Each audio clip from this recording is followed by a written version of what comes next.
I'm Nintendo Prime, bitch. It's the motherfucking Eagle Double G. Snoop Dogg. You know I'm mobbing with the D.R.E. How we doing, everybody? Welcome to Nintendo Prime Live. Oh boy, oh boy, oh boy. We are live today. It is Monday of the week of pre-orders for Nintendo Switch 2 here in the US. Small little update on the pre-orders. Pretty much the same thing I've been telling you guys for a bit, but Best Buy pre-orders are going to also be at midnight Eastern, same time as Target and Walmart. So there you go. Now we know when all the major retailers are going live with their pre-orders. So Best Buy, Target, Walmart at midnight, GameStop at 11 a.m. So there you go. Pretty cool. There you go. That's how all the online stuff works. Let's get to some of the ads in the chat. Remember, guys, you can do super chats. Any super chat under $20, we do a drink of cerveza. Oh, yes, we do. And any super chats of 20, 50, or 100, we do shots. We only do shots for the first two $20 super chats, and then we do shots for every 50 and 100. But hey, we're gonna have a good time. I'm gonna be trying a new drink tonight. I got some water, of course. I got this new company. I want, you know, to be like a healthier alternative drink thing. I don't know. I'm gonna give one of these packets a try tonight. They got a bunch of different ones in here. Let's see. We got oh, what is this? Let me see. This has caffeine in this one. I don't know what flavor it is though. Peach mango. All right. So we got some peach mango. Then we got blue raspberry. So well, we got some caffeine in there. And that's another peach mango. So we got peach mango, and blue raspberry. Let's go with the blue raz today. I'm more of a blue raz guy than a peach mango. We'll give these guys a shot. If I like their stuff, I might work with them. We'll see. But thank you for sending me some samples anyways to try it out. All right. How we doing? Hope you're having a good day. Hope you're having a good night, whatever time it is for you. Good morning, you know. I hope you're doing good. I hope you're doing good. Just making some room in my water here. I don't know how much room I need.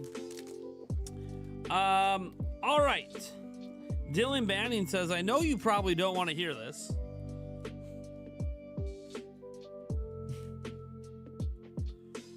I have something you probably don't want to hear too. But let me read off your comment. But due to how poorly and mishandled Switch 2's reveal has been so far, I really do think it'll end up selling worse than what they did with the Wii U. All right. So I have some advice for you, Dylan. Stop listening to the internet. Just stop listening. Stop listening to people like me. Stop listening to other people. You're basically saying it's going to sell less than 13 million. I can bet you it sells over that in Japan alone. Like it's like not even possible to be that bad. You are letting the internet fearmonger you. Don't do that. You need to remember, most people on the internet don't know about any of these controversies. They don't, or most people, sorry, not most people on the internet, most people buying the product don't know about any of this shit. They don't know about the misinformation. They don't know about all the naysaying because they don't pay attention to any of that shit. They show up to stores and they buy it because they want to play the games. As long as they make appealing games, it'll never be like a Wii U. I'm trying to figure out how to get this all poured in here without spilling it everywhere. Oh my god. I really ripped this package the wrong way. Maybe I should get some scissors.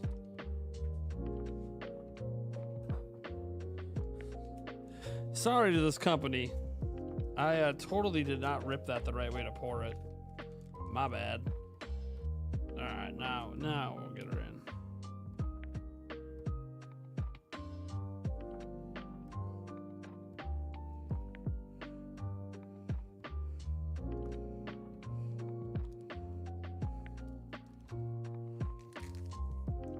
All right, that's all of it. Cool. Let's give her the old shake and then we'll give this a try, huh? This new drink company.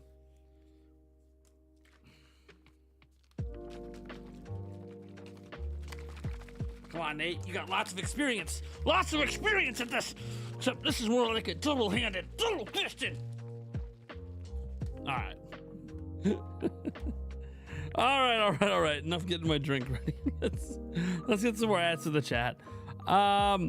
Matthew Williams says, did you see Jake Randall's post today? Yeah, about the Best Buy stuff. Yeah, I already knew.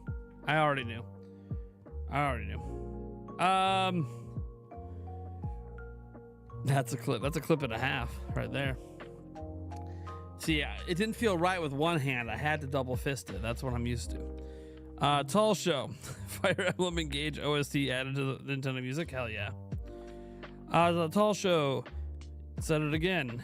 How you doing? Dylan Banning. Fire Emblem. Yeah, everyone's talking about Fire. Yeah, I get it. It got added to Nintendo Music. Cool. Maybe it makes it in a video tomorrow. Maybe it doesn't. I don't know. I rarely ever talk about Nintendo Music.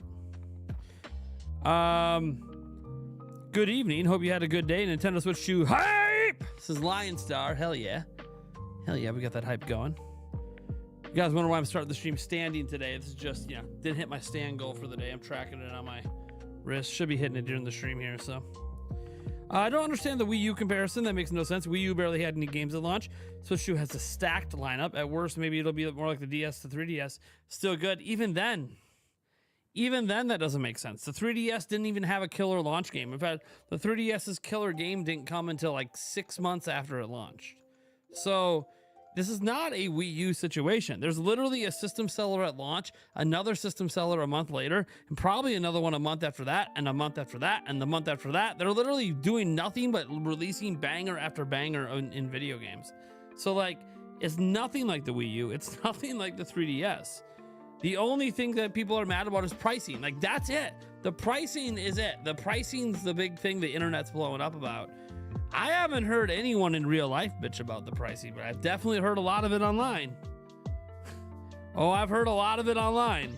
But when I'm at the stores, when I'm around other people talking about Switch 2, when they bring it up, no one even mentions the prices being a concern. Now, I'm not saying that we want the price to be that high. Of course not. But general consumers they're not all drama like the internet makes it out to be, like people aren't actually that upset. It's the internet.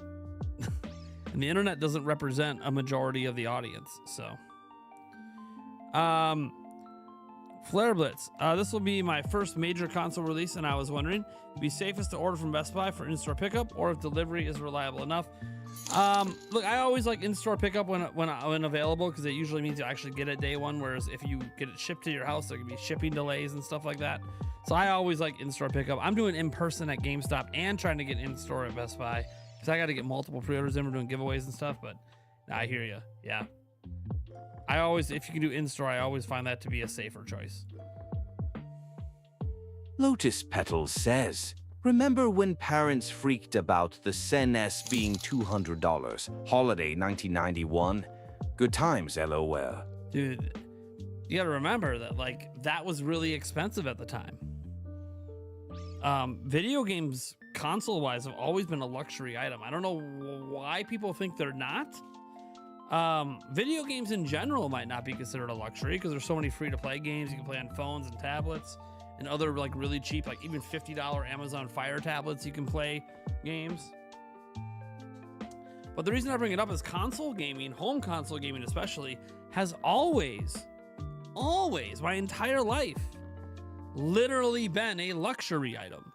It is a non-necessary entertainment item that's a niche that's expensive, and the games for it are expensive. AAA games have always been expensive. So, like, I don't know, you know, like, I look, I don't want the price to be $80. Granted, it's just for a single game. I know we can talk about the Switch 2 editions, but as I've explained to someone just on X recently, I'm not spending $80 for the Switch 2 editions. I already own the games. Some people will. I'm not one of those people because I don't have to, you know?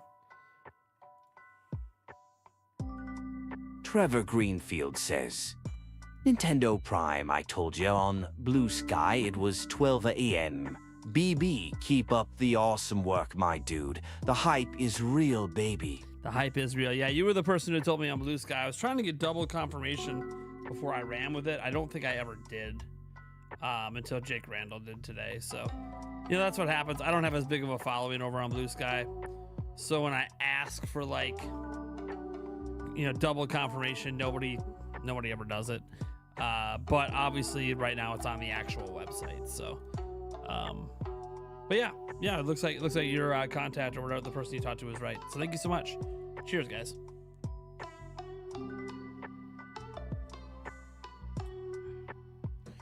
All right. Oh, baby, another super chat coming in. It video says, watch out, folks, I need 2, and you can't stop me.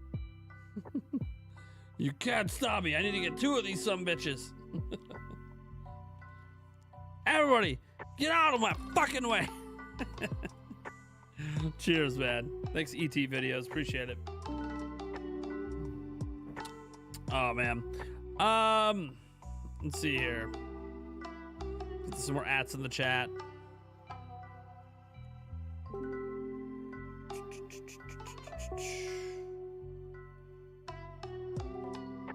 Brian C says, did you see Best Buy pre-orders are at midnight also? Yeah, I'm not surprised. They're going at the same time as all the other people besides GameStop. GameStop's the one that's doing it later. Dylan Banny, should I be worried about pre-order for Best Buy because they'll go live at midnight while I'm asleep?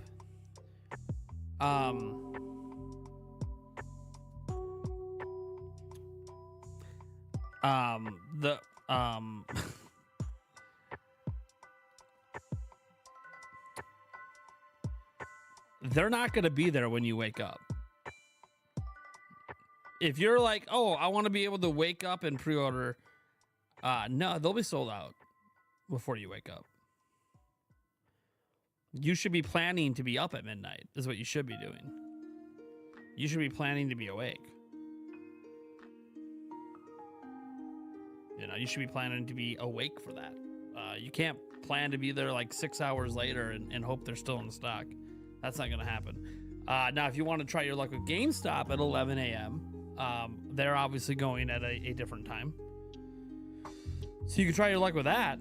But yeah, I mean, if you want to get a pre-order in, I mean, you absolutely should be waking up to do it. Like, I know people don't like interrupting their sleep schedules and fucking things up.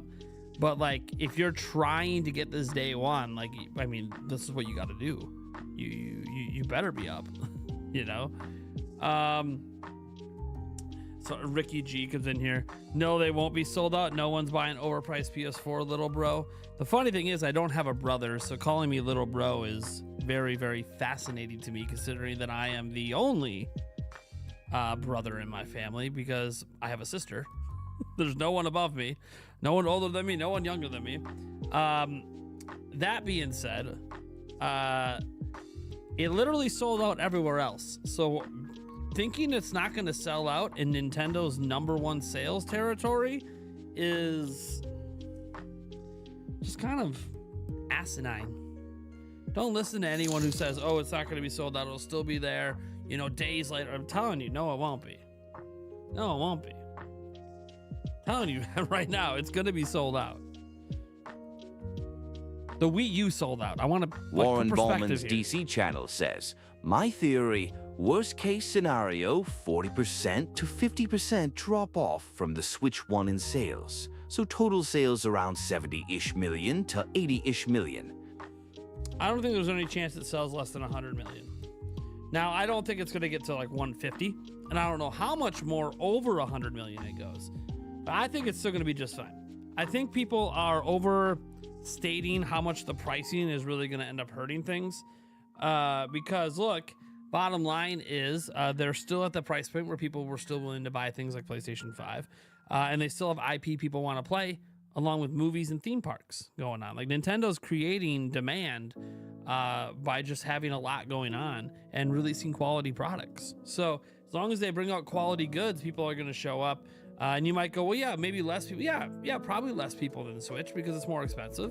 Some people will be priced out. Absolutely.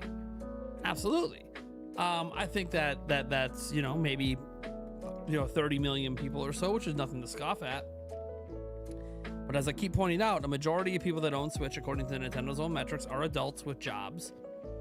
And according to just logic, video games are a luxury. They literally are a luxury item. So if 150 million people thought it was worth the money last time, sure, maybe some might not think it's worth the money this time, but I don't think it's like that much of a difference. Even when you look at all the angry people online, it's like numbered in the thousands, not the millions of people that are mad online. So, you know, we talk about vocal minorities at times, and I can't prove anything about the voices online being a vocal minority other than to say this. When Sony announced PlayStation 5 and announced the price of their games are going up to $70, Sony got a shitload of backlash just like this. It was just like this.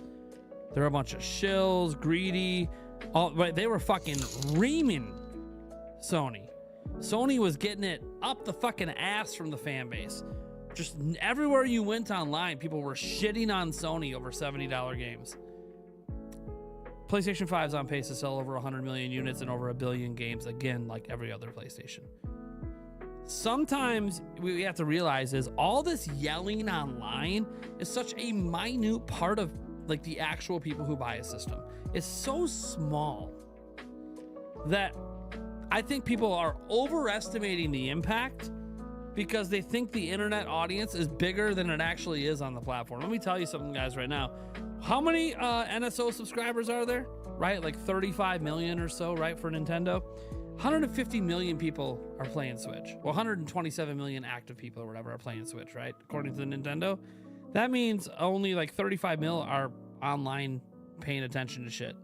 It's a lot of people, but it's not a majority of the audience. So you got to keep this like in perspective. Like the number of people that bitch online, it's not the same as the number of people interested in your product. So I think it's being overblown how bad the impact's going to be.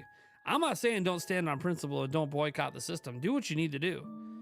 I'm telling you right now, it's going to be successful.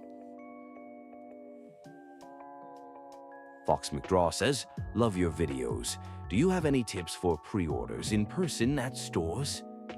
In person. Okay, so the only place in the United States doing in person is GameStop. No one else is doing in person.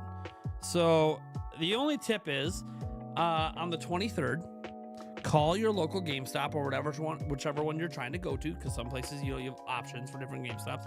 Call on the 23rd and ask them how many pre-order units they're going to have for Switch 2. Okay, that's important to note because you need to know, is their store going to have like 10, 20, 50, 100, 150? You need to know, because if there's only like 10 to 20, then you're going to want to be camping out overnight. You're going to want to show up at like 8 p.m. the night before and literally just plan to camp out. That way you guarantee you're going to get the system. But if they have like 150, yeah, okay, you probably don't have to camp out all night to get one. You could probably show up at like 6, 7, 8 in the morning, you know, sit there for a few hours and still be able to get one. So it's important to remember, and I think they're limiting it to one purchase per person. So it's important to remember that you have to keep all of this in mind, that it's going to be down to the individual store how early you got to be there. For me, I'll tell you what's happening here. As soon as the Nintendo Bite podcast ends on Wednesday, me and Eric are driving an hour away to the nearest GameStop, and we're parking there and we're spending the night. We are camping out till it opens at 11 a.m. or noon or whatever the next day. And we're getting our pre-order in. And we'll be calling the night before to see how many they have. But we're going to go. We're going to do our thing. We're going to camp out. We may live stream the camp out. That is a possibility that might happen. I can't guarantee it right now. It'll take us a little bit to set up. Obviously, we got to get there. But we potentially may live stream it. So you can stay tuned for that.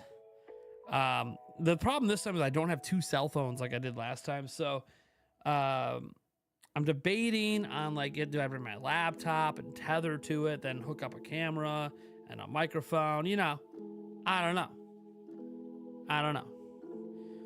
Gates, grow a pair. What am I growing a pair for exactly? I've got giant balls over here, man. You know how big my balls are? So big that I don't let other people tell me how to live my fucking life. How about you? Do you let other people tell you how to live your life? Do you let other people tell you how to spend your money? Or do you have the balls to tell people to fuck off? I'm gonna do what I want. Cause I'm buying a Switch too, cause that's what I want to fucking do. Yeah. It don't take balls to listen to the internet and follow trends. It takes balls to tell people to fuck off. You can't tell me how to live my life. I said the same shit to my parents when I was younger. You can't tell me how to live my life. I'm an adult now. Take care of myself. Sure as fuck I did take care of myself. I proved to them that I can take care of myself. Yeah, man. That's balls. That's balls. Balls isn't, oh, I'm not going to buy a Switch 2 because it's expensive. Okay, cool. Then don't buy it. It's your money. I can tell you to spend your money, but you can't tell me how to spend mine. Bring your entire PC. Let me just bring the entire PC and like kill the car battery. running the PC. Now we'd bring the laptop. If we did anything, and then we would attempt to run it off that. The problem is I don't like bringing that really expensive laptop to such a public setting in case someone tries to steal shit from us. I'd rather just stream it off my phone. It'd be easier. But then I won't have access to my phone all night. So it's a whole conundrum, but figure it out. Figure it the fuck out.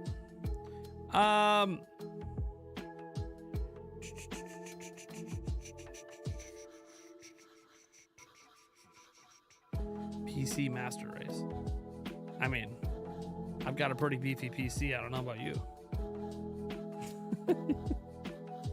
I don't know what kind of, are you a part of the PC Master Race, Gates? What are you rocking in your computer? Did you build it yourself? What do you got in that bad boy? What do you got in it? I'll tell you what's in mine if you tell me what's in yours. I built mine, so I've been building PCs for 30 years almost. Bradley Tucker says, "What's up? What's up, man? You didn't read your second ad all the way? Well, what a surprise. I don't read most ads all the way." Switch 2 is weak, bro. Run like 2012 iPad power. That's funny, since the Nintendo Switch in 2017 was the most powerful handheld gaming device in the world, including more powerful than phones and iPads in 2017. But hey, we all like to talk some bullshit. It's fine. Why don't you go take a seat, Risky Gulmar? We all know who you are. Andrew the Nintendo dude. My coworkers think I'm insane to be lining up at GameStop at 2 a.m. Am I being paranoid? I don't want to wait 8 hours if I don't need to. I don't think there's anything about being paranoid. Just bring a friend. I know, like, not all of it, but bring a friend. Make it a whole thing. If you're hanging out, bring your Switches, some battery banks, and have some fun, man. That's all it's all about. Have some fun. It doesn't need to be like this big stressful thing. Jerome, DS to 3DS. I just mean in terms of sales. That one guy saying selling less than Wii U is crazy, whereas 3DS didn't sell as much as the D2, but still very good. Switch 2 will be fine. Well, 3DS is also Nintendo's worst selling handheld of all time. Gotta keep this in perspective. Their worst selling home console is Wii U. Their worst selling tabletop device is Virtual Boy. Their worst selling handheld is 3DS. Actually, like, it was factually not a good seller for Nintendo. It's crazy because it still sold like 75 million. And that still was like the worst Nintendo's ever done. So, like, yeah, I'm not worried about this. Thing's gonna be 100 million easy. I don't foresee any Nintendo system with the quality that Nintendo's games offer and the frequency they released them on Switch. If they keep that up on Switch 2 and Switch 3, etc., I can't see any hybrid handheld home consoles selling less than 100 million for Nintendo because of the value of their IP and how quickly they're getting them out. I mean, we have 2 system selling games within the first month of the system coming out, in Donkey Kong Bonanza and Mario Kart World. And we already know Metro Prime 4, Beyond's coming, Legends EA is coming. But setting that aside, there's going to be more. We know about the Hyrule Warriors game coming out this winter. Obviously, third-party games. We know about Dust Bloods in 2026. And look, Nintendo's going to have another Direct at some point this year. There'll be more games announced. So yeah, like, I'm not worried about anything, man. Nintendo is sitting pretty. They're sitting pretty. Now, they're not sitting pretty with all the fans because they raised prices. Just like when Sony did it, it's getting chastised. But I think just like with Sony, it's not really going to slow anything down.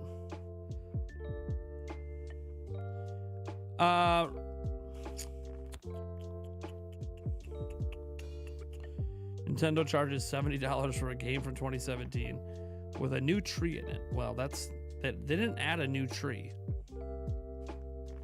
Breath of the Wild, I'm guessing you're talking about Breath of the Wild, because that's the only game for 2017 they're charging $70 for on Switch 2. Yeah, they didn't add a new tree to it.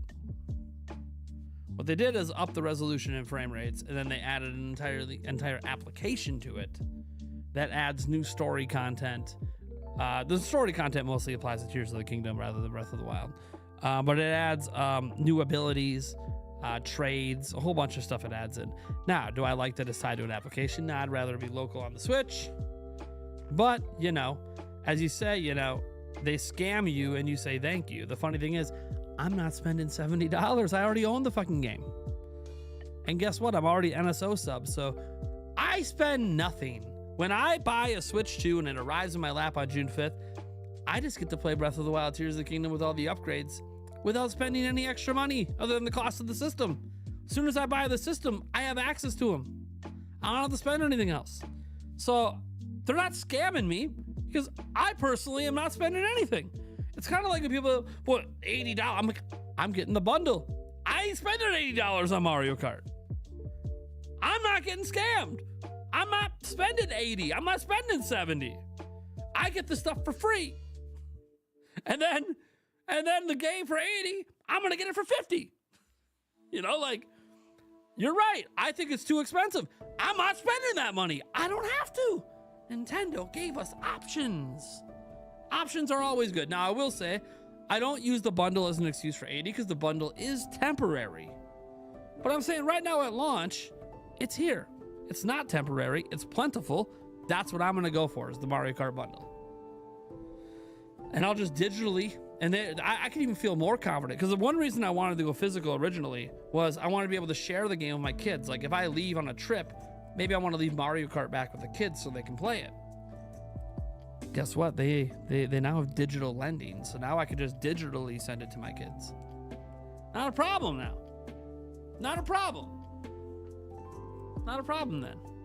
So I don't even have to worry about that being the reason to get the physical version, because I can just digitally share it with them. So we're all good there. We're all good. Let's see here. My PC Windows corrupted and it's stuck loading nothing and crashing. Do you have any tips on how to fix this? I'm very inexperienced PC gamer. Yeah, your PC Windows is corrupted, it's stuck loading nothing and crashing. You could try forcing it to load into safe mode. That's number one, to see if you can get into safe mode. If that doesn't work, if you don't know how to get into safe mode, just Google it. If that doesn't work, because once you're in safe mode, you got to do some troubleshooting and see what's causing it. If the actual system files are actually corrupted, then you're gonna have to reformat and reinstall Windows. There's no other. I mean, technically you can get away with not reformatting, but then you have a dirty window install buried in a folder of a clean window install, and that never really goes well. So anyways, those are kind of like your two primary options. Obviously, if you're experienced, you can go into safe mode, but you're kind of inexperienced. So going into safe mode is probably not going to even help you, even if you could, because you'd have to be able to trouble solve from there. And again, you said you're inexperienced, so you probably won't be able to problem solve. So you're probably looking at a clean install. And if you don't know how to do that, you can Google it, you can look it up. Maybe you have a friend or a family member that's done it before. It's really not that hard to do, to be honest. You just need like a thumb drive that you put the install files on, and make sure you have your license key. I mean, you can install Windows without a license key, but I'm assuming you have a legit copy, so make sure you have your license key down. But yeah, it happens every now and then. You know, you got to reformat stuff. There's going to be a time, my main desktop here, I'm going to have to reformat and reinstall Windows at some point. But by then I'll have all my critical files off it when I do that. So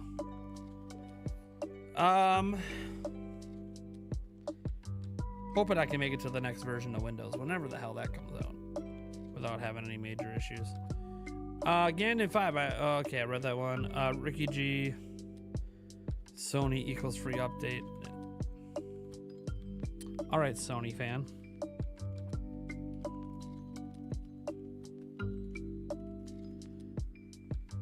Got a question for you.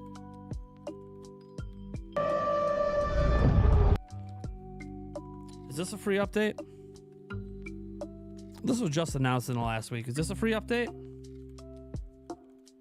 I'm asking for a friend. Is this a free update? I'm confused. Is this free? Someone tell me. Is this free? Or are we just gonna be out here pretending Nintendo's the only people price gouging? I'm not saying that the price should be $80, but do you know what this is called?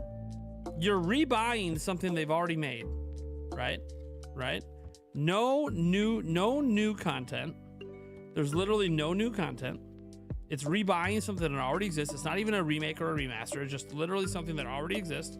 The complete edition, right? Right? What was the price on this again? I forgot. Yeah, I forgot off the top of my head. This is someone's YouTube video. What is the price of The Last of Us Complete Edition? I forgot. Let's go around the PlayStation Store here. $100. All they're doing is re-releasing games that already exist. There's no new content. There's no re-remaster or re-remake. These are games that already exist, put back together and sold to you for $100 with nothing new. Literally nothing. See, when Nintendo's charging, there's at least something new. There's something new. These have nothing new. They're just repacking and selling to 100, because we gotta stop pretending Nintendo's the only people out here, you know, overcharging for bullshit. And you gotta stop acting like Sony wasn't charging for updates at launch either. You have revisionist history if you're going to ignore that Sony was also charging for upgrades at launch. I don't know why we're like just having revisionist history and forgetting what happened at PlayStation 5's launch. They were charging for upgrades. Factually, it was a thing Sony was doing. They eventually stopped. And yeah, Nintendo's probably not going to have a shitload of Switch 2 edition games. Most of the games will just be free updates, but yeah, they have some. There might be some more in the future. It's gonna be a crazy night. Yeah, it's gonna be absolutely wild. Why wasn't the SNES backwards compatible with NES games? That's just stupid. Well, I mean, the physical cartridges were entirely different, and they used completely different chipsets. So to make backwards compatible, you would have had to put a NES inside a SNES, and that would have just made it more expensive, and it was already really expensive. Like, backwards compatibility wasn't even a thought back then in video games, because it's just too expensive to even think about doing it. You're taking something that's already expensive and making it more expensive. So that's why. That's why it didn't exist back then.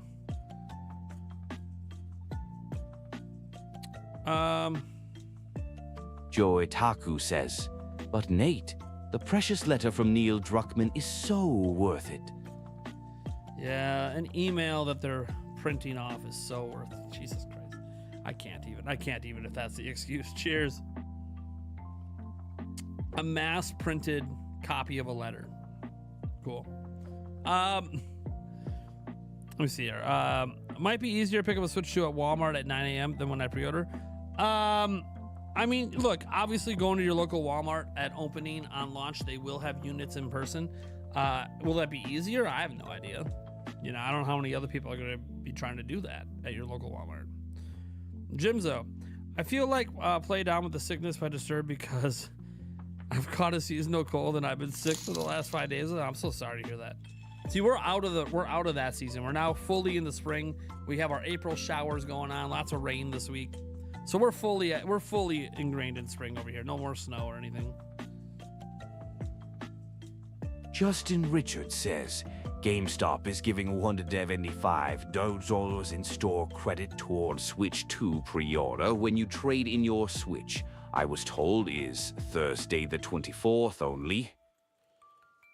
So the 175 is only on the 24th? Interesting, because they said they were going to have a program, a transfer program. So the transfer program would have to be live on the 24th.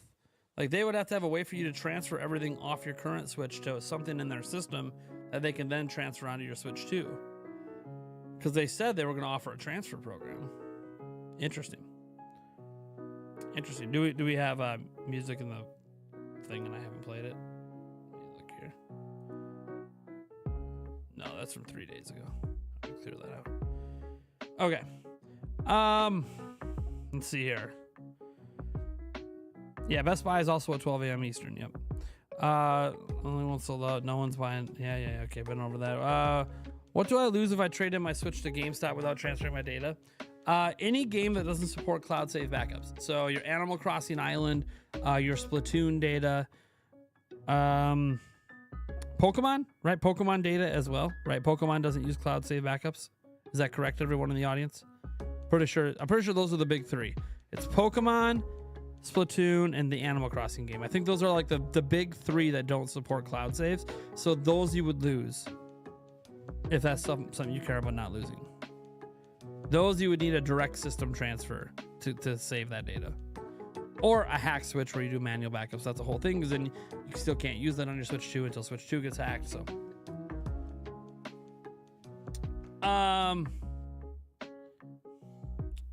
let's see here. Sean Starlight, hey, I really hope I win the next gen Nintendo Switch 2 because I can't afford one. I really want Switch 2 so badly, just in case I don't win. That's okay. Yeah, I mean, look, everyone can't win. I wish I could buy everyone a Switch 2. Seriously. I wish I had like Mr. Beast money and we can give away like 20,000 of these things or whatever, but that's just not the case. Alex November, I spoke with a Best Buy rep on the phone today, and they said even if it takes an hour to get a pre-order in when pre-orders open, you should be able to also watch 12 a.m. Eastern. Yeah. Like, you know, and doing in-store on Best Buy's website might give you a better chance of getting through as well, because they will have some allocated for midnight launches at those stores, you know. But there's still online orders only for in-store pickup. How long do you think pre-order stock is going to last at midnight? Like 10 minutes? I'm thinking 10 to 15 minutes, which is actually a really long time. But I could be wrong. It could be faster than that. I'm not sure. You know, it's hard to know until it happens, right? We don't know what the full demand is for the system until we get to midnight and we see if the websites are crashing and what's going on and how quick they sell out. So, you know, it's hard to know. Yeah, didn't I ask what Gates, what his PC specs were? And he never said it. Am I correct to say that Gates never... He talked about being a PC master race, but then never stated his specs when I asked him to? Damn it. I was actually just curious what his PC specs were compared to mine for gaming. Let's see here. I've been rocking the OG launch Switch since day one. Your body is ready. Hell yeah. Matt Weeks. It's going to go quickly day one, regardless whether people like it or not. So got to be there or square if you want it day one. Yeah, I mean... Got to kind of plan for this stuff. My mom's a luxury. To my father? Absolutely. I mean, Yulia's a luxury to my life, so I'm assuming my mother was a luxury to my father. I guess I'd have to ask him.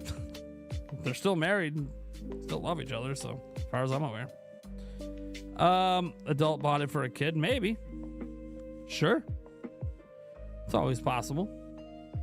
And I don't know if there's a point to that statement. Sean Starlight, I think it's not the end of the world if I don't want to win. I heard Player Essence said some of us cannot afford Switch 2, that we could trade in our old gaming hardware. Of course you can. One hardware you could trade in right now this week.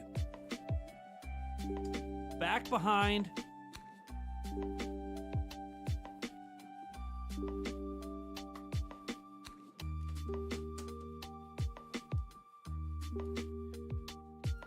You can get $420 if you trade in your Xbox Series X this week, an in-store credit that you could put towards Switch 2. So they're giving $420 for Xbox Series X's this week. Pretty crazy. I'm not trading mine in, but I'm just saying it's an option. It's an option.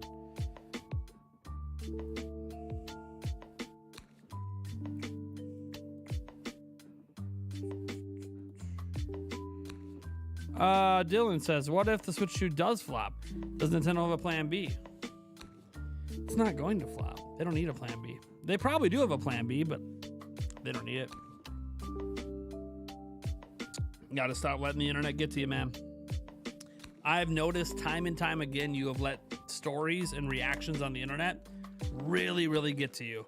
I'm telling you, man, don't live your life that way. Don't live your life that way. Oh, shit. I take, but we're going streaky! Yes! Holy crap, we hit a 69 just like that. Super early in the stream to hit one, but hot diggity dog. Reminder, if we do get it to a 420, it doesn't just unlock an edible, it unlocks an extra hour on the live stream. Holy shit! Holy shit! We're striking! I'm not even to the point where I'm sitting down yet. But not the 712 coming in. Venatus 712 says, less than 3 days before the pre-order bots disturb the peace. Be prepared. It's going down now. Lotus Juice. Hey, we have a song request. Do we have any DJs? Do we have a DJ? Nice. Quite nice.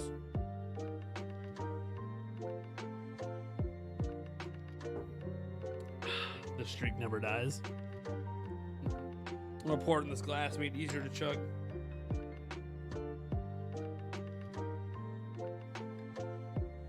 We'll chug her down. We'll give you guys the big burp. Warning for those that don't like burps. When I finish chugging this, there will be a burp. I don't see anything getting added. So what does he want? It's going down. It's going down. Lotus. Got it. I got your song. I got it for you, bud. All right. It's okay, Joycey. I got it. There was no one obviously DJing at the moment, which is fine. I got it. Not a big deal. All right. Let me go ahead and get the. Well, I'm gonna let the head calm down a little bit. We got like an inch of head there. Let that head calm down, then we'll chug her. Let's see here. Ganon 5. My PC Windows corrupted and I can't access anything on it. Okay, yeah. So I already went over a similar question to that already. You camped outside your local GameStop. I'm gonna be waking up in my car on bricks. You gotta be careful. When I say camp out, I don't mean in your car. Here's the thing: you fall asleep in your car. When you wake up, there'll be a line at the building. Like, you have to be in line. You can't just be in your car. You literally have to be in line. I'm telling you, you fall asleep in your car, you might miss out. Because the line will be there and you won't be in it. So I said camp out. I mean, you're outside. You're outdoors camping. You're not camping in your car.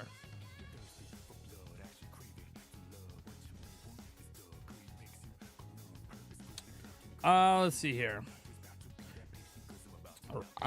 I'm a rich and privileged American citizen. I like when people call me rich and privileged. I would say, you know, I might have some privilege. I have the benefit of being an American, meaning that I did actually work my way from homelessness up to where I am today. And that was hard. It was very hard. So I guess I had the privilege of living in a country that enabled me to do that. So that's great. As for being rich, I think there's a negative balance in my bank account today. Does that happen when you're rich? I don't think rich people worry about negative balances in their bank. Definitely not rich. But what I am is rich in what matters in life. I've got my family, I've got my fiance. I'm very fortunate to have the audience that I do. I'm rich in friendship. So I'm rich in that way. I'm rich in the ways that really matter. The ways that really, really matter, that I'm totally rich in those ways. But money-wise, no. Technically, I'm legally poor. It just so happens I live in an area where cost of living is like pretty low relative to most of the country. So because of that, we're able to afford some nicer things in life. We don't have a ton. It's not like you're looking behind me and seeing giant stacks of games. No, I had to sell all that shit. So I'm not rich, but I'm an adult with a job that can save for things I want. Yes, I can do that.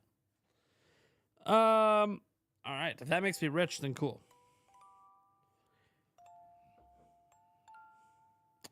Let's see here. Penis. Now that I have your attention, a Fire Emblem game got added to GBA and I know Tall Show. We've talked about it like 4 times.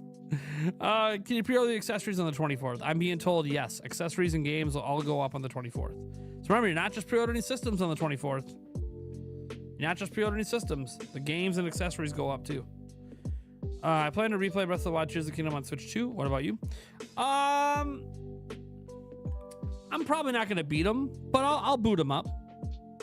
I'll boot them up and play them a little bit, but I'm not going to like rebeat them on Switch 2. Probably not anyways. You know, will I start a new save file? Maybe. Might start a new save file. We'll see. They do give you an extra save file. Ganon 5. I may have figured out how to fix my issue. I feel like a genius, even if I only did the most basic thing. Oh, there you go. Hey, sometimes feeling like a genius works. Also, there's always the try and trade. If you try to turn it on off again. I know the Nintendo Wii U is a failure to the majority, but sales don't matter to me. I love the Wii U. I think the Wii U is not a failure to me. I'm in the minority. I think that, you know, obviously subjective opinions on enjoying something is different than factually being a failure. It was a failure for Nintendo. They lost money, and they literally moved on from it as quickly as possible. So it was definitely a failure for Nintendo. That being said, it doesn't need to be a failure for you personally. Like your personal enjoyment doesn't need to match like Nintendo failing in sales, you know? So you're gonna try to get the Switch 2 and Pro Controller bundle. That was at Best Buy, right? Good luck. Let's see here. You finally got your silver badge. Jimzo says, congrats, man. How many months is it to get silver? Is that 6 months? I'm trying to remember how long it takes. I know the blue bomb is 2 years. I don't remember what all the other levels are though. Is it 6 months? It's 6 months? Okay. I set them up so long ago, I don't always remember. Ganon 5. I may have figured it out. If not, I'm setting up a clean install. All right, cool. Michael J. What's your thoughts on pre-ordering online? Should we do system only to make sure we have it, then create another order for the controllers or games, or do it all at once? System only first. System only first. Literally system only first, then worry about everything else. Yeah, no, don't try piling your cart. Don't try piling your cart and trying to check out. The more things you're adding is more time you're wasting on your ability to check out. You need to get checked out ASAP on the system, because that's going to be the first thing to go. The first thing to go is going to be the system. So get that system order in, then make a second order and get your other stuff in.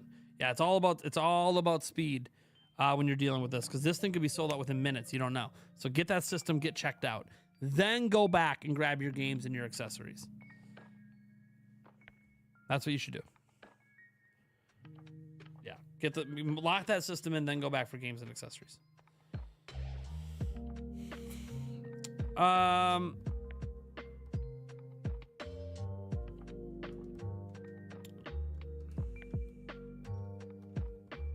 can buy individual for $40. Cool. So, Ricky G, then why are they packaging them together and selling them for $20 more than that? Or do we just give Sony a pass for doing that? Sony, of course, gets a pass, not Nintendo. Double standards, man.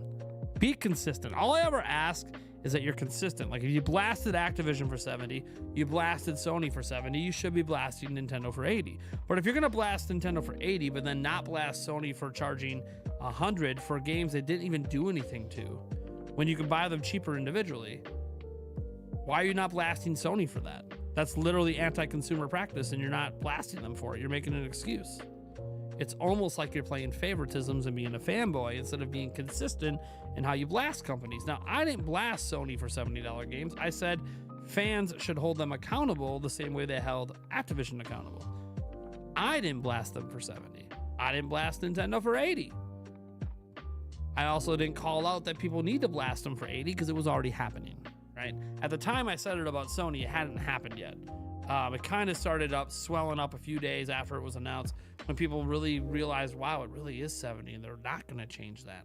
And people thought it might be like a deluxe edition or a special. No, it was just 70 for the standard games. And then people blew up about it on the internet, which is good. You know, that's what you should do. You should speak up when you don't like the prices of stuff. Nothing against people doing that. Let's see here. Oh, my chat just jumped, so I'm gotta scroll up here. Breath of the Wild game doesn't have cloud data for Switch 2 either. So here's the thing. You can download your save files to Switch 2. So you can use your cloud save backups to download your save files, but once they're on Switch 2, Switch 2 will not make new cloud save data. So whatever you do on your Switch 2 at that point will be stuck on your Switch 2. So you can transfer in your saves from cloud save for Breath of the Wild and Tears of the Kingdom, but you can't update those save files on Switch 2.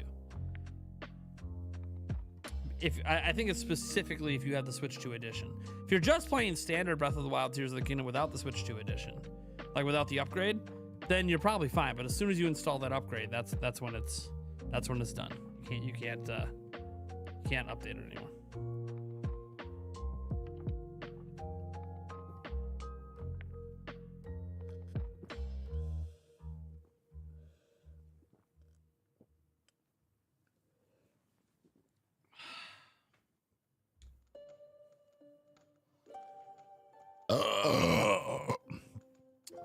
Man, that was weak ass. Is there music on the playlist already? See people talking music in the chat. No, not yet. All right, I'll go ahead and remove that. All right. Let's see here. That person got banned. All right. How you doing today? Mirrored785 says, I'm doing all right, man. Kyle says, I live in a small town rural, so I wondered to camp out or wait until opening. I don't have a car, but e-bike, and it's cold here.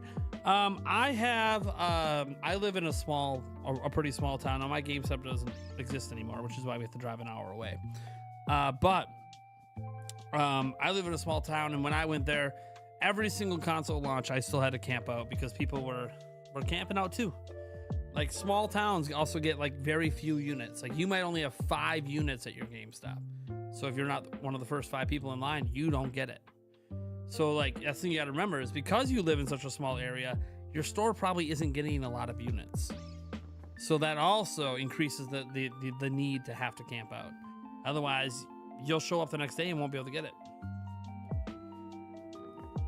Oh, excuse me. Oh man. Nope, can't sit yet. Let me see where I'm at on my stand goal here. Oh, we're not there yet. Probably about another 15 minutes. When we good on the stand goal. All right.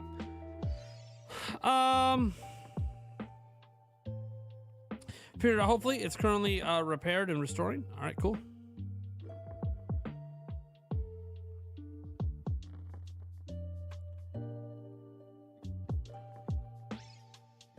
Why did I just scroll over a bunch of that? Jeez. So we don't do song stream extensions anymore. Not right now. We had an issue where we got copyright claimed, but we still are doing song requests. So 420 to extend it an hour.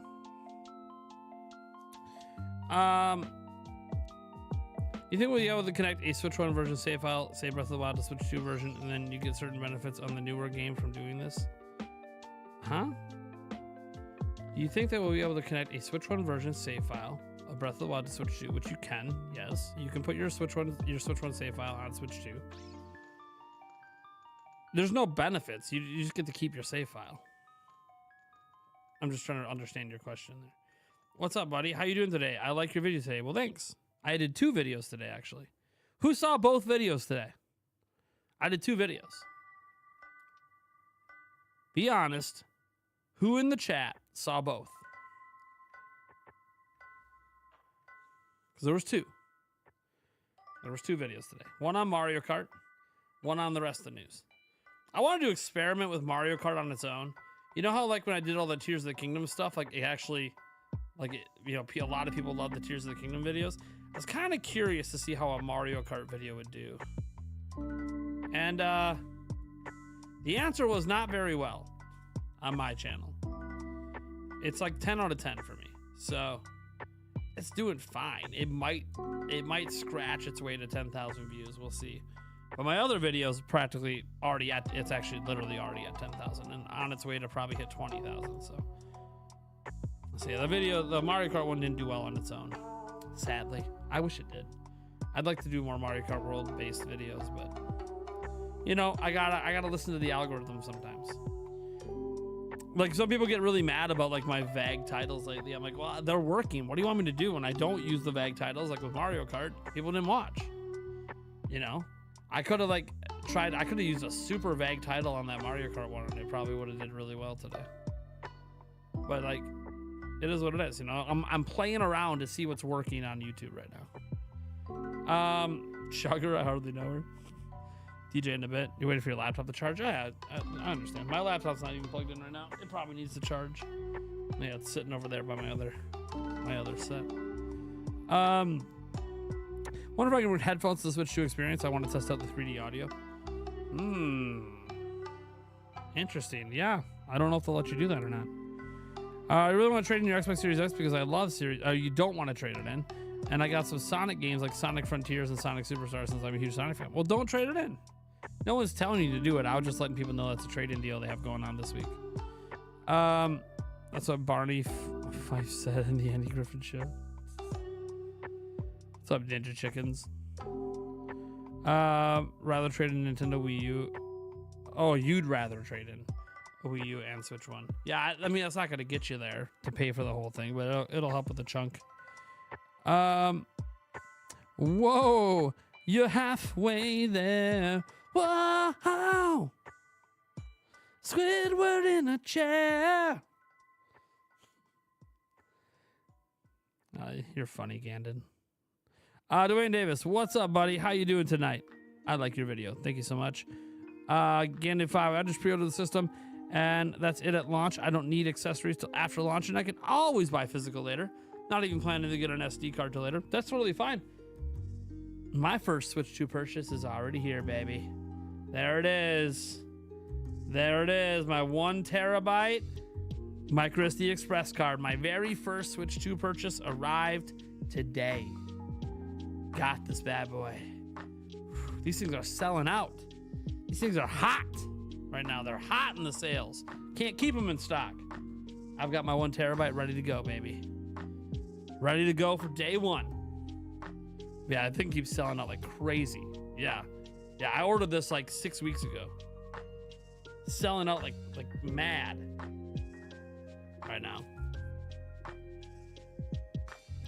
But I got it. They shipped it. You're gonna try to get the Nintendo Switch 2 plus Mario Kart World with extra pair, Joy-Con and Wheel-Con and the Nintendo Switch 2 camera. Cool. Yeah, on Wednesday we're gonna have a topic where everyone on the show is gonna go over what we're hoping to have pre-ordered for day 1. Not just the system, of course, but like, you know, what games we want to get, accessories we want to get, all that stuff. So I'm gonna go over then what I want to get pre-ordered for myself. I mean, forget the giveaway stuff, but for myself, like what I want to get pre-ordered. And then there's what I want to get pre-ordered versus what actually gets pre-ordered, you know? Because things can sell out. There's always a difference, right?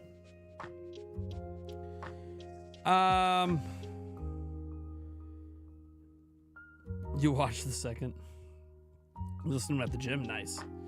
You think I actually watch your videos, but not to 712. It's fine if you don't watch my videos. You know, I'm not gonna get mad about it.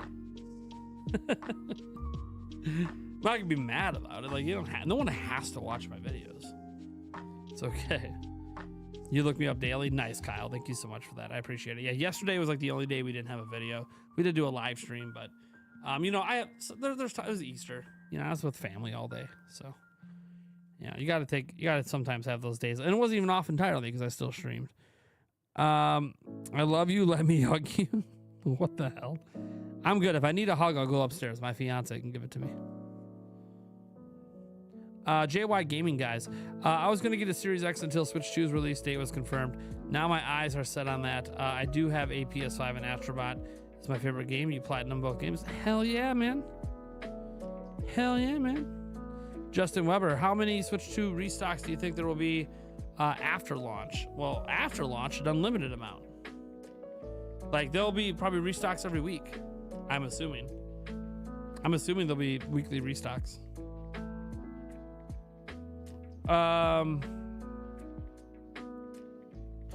What should I trade in to help me out to get Switch 2? I don't know what you have to trade in, man.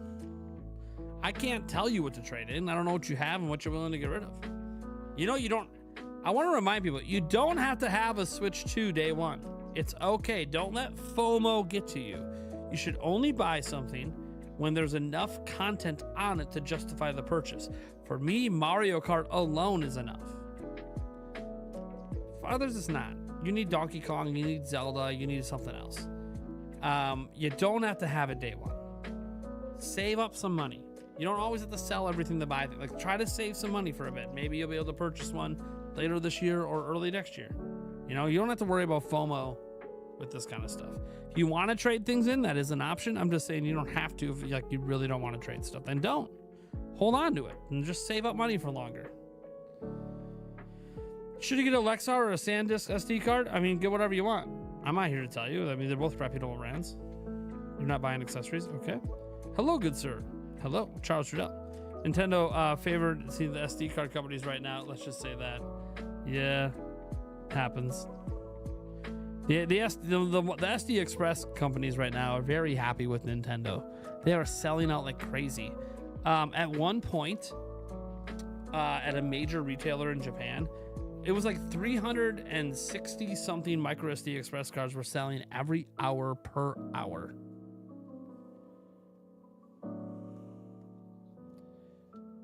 You think the fever pitch in Japan for Switch 2 is high? Holy shit.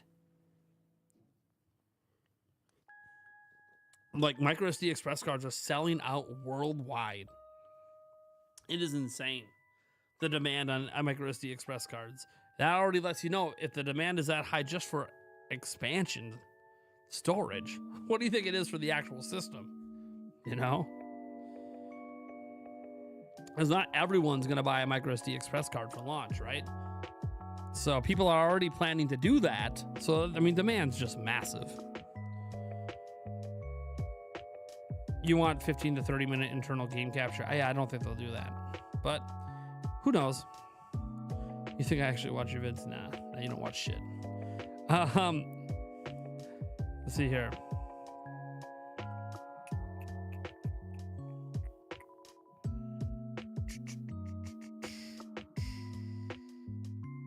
Do you think most major first-party games are getting a Nintendo Switch 2 upgrade? No.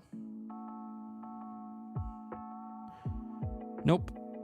They might get a free upgrade maybe, but not like Switch 2 Edition. What's up, Anthony Smith? How you doing? Michael J says, Breath of the Wild Tears of the Kingdom don't have cloud save on Switch 2, just FYI. Yeah, I know. No. Michael J, that is actually incorrect information. So he said, Breath of the Wild Tears of the Kingdom don't have cloud saves on Switch 2, just FYI, so people know they can't download it to the new Switch. Yes, they can. You can download your save file off the cloud to your Switch 2. Once you upgrade it to the Switch 2 edition, you can't then take that file and re-upload it to the cloud. You can always download your Switch 1 cloud save, but you can't upload a save from your Switch 2 to the cloud. So actually, no, you can download it off the cloud. You just can't upload a new version of it from your Switch 2 if you have the Switch 2 edition upgrade. So there you go. That's the dealio with that. That's the dealio with that. All right. I really hope the Mojang brothers optimized for Switch 2. They launched a visual update for compatible devices. I'm hoping for a 60, 120 FPS mouse mode, yada yada. We'll see what happens. I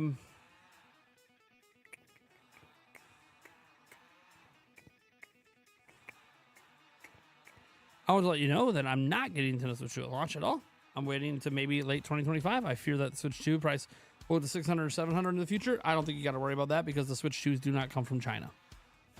The US Switch 2s come from Vietnam. It's not going to have 145% tariff. So I wouldn't worry about that.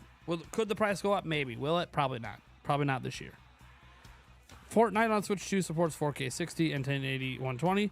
The PS4 or deck couldn't dream of that. I don't think that. I mean, the deck supports it. I was trying to think like what frame rates the deck and the PS4 support. PS4 doesn't support 120 at all. I know that. The deck. What's the top screen on the deck? Did it have a 120 hertz screen or is it like 75? I remember like their top screen hertz wise not being 120. Thought it was lower, but I could be wrong. Like the best screen they have for deck. What its refresh rate is. 90s at 90? Okay, yeah. So like you're kind of capped at that. Like you can go above that, but you're not going to see above that,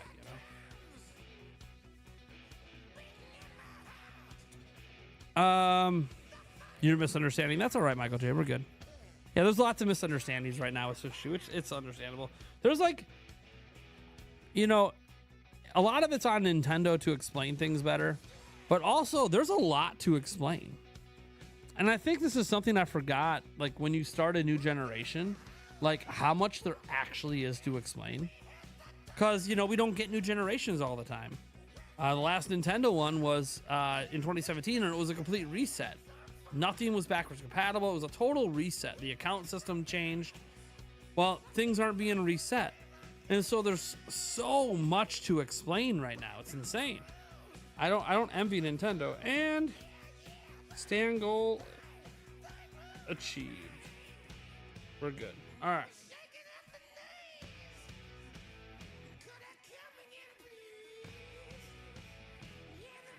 Oh. Oh, now I can settle in for the night here.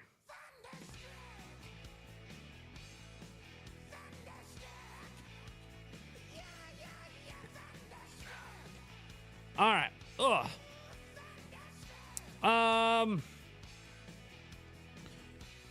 Instead of a new 3D Mario game, we need Mario Bros. First-person shooter. Jeez, that's not gonna happen. Wonder if you can play Breath of the Wild 2 again on Switch 2 without the upgrade. Yeah, absolutely you can. You can play anything without the upgrades. They're just the Switch 1 versions of the game. Will it play better naturally? That we don't know. They said some games will, some won't. I have no idea. Let's see here. I'm in the same boat as you. I need to get 3 Switch 2s for the fam. With 3 of the major retailers go live at the same time. Any tips on how to have a chance to make that happen? You're going to want the apps open on your phone. You're going to want multiple browsers and multiple tabs open, and just get ready. Have all your payment information ready to go. Like it's watch Jake Randall. Jake Randall's going to be doing a live stream heading into it. And he'll have all the tips. He'll give all the tips for heading right into when pre-orders go live. Like that's another thing too. Like watch Jake Randall's live stream. If you have a computer or something or a TV, put it on the TV. Actually, put his stream on the TV if you can. So it's not taking up, you know, a way that you would purchase. Yes, I'm saying leave my podcast and watch his live stream. His stream will be way helpful for you. My podcast on Wednesday night will not be helping people pre-order. That goal is 90. Okay. I really want to see Luigi's Mansion 3 on NS2 upgrade. It would look absolutely gorgeous. We'll see. Has this misinformation been as this bad on previous gens? There's been misinformation with almost every generation, whether it was PlayStation 5, PlayStation 4, Switch, Switch 2, Xbox. There's been misinformation is usually pretty bad. Yeah. NSO does carry over, yes. So is there no cloud save at all on Switch 2? No, there's still cloud saves. It's just those Switch 2 edition games, particular Mario Party and the 2 Zeldas, do not support cloud saves once you upgrade the game.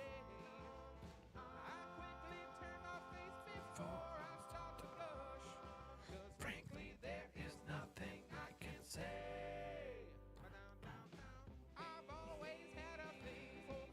Do you think EA College Football 26 will come to Switch 2? I hope so, but I'm not betting on it. I'm not even betting on Madden being the real version of Madden. I don't trust EA. EA and Nintendo is like just not to be trusted.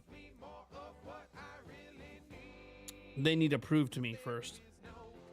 They need to prove to me they're taking Switch 2 seriously. I don't trust anything they do.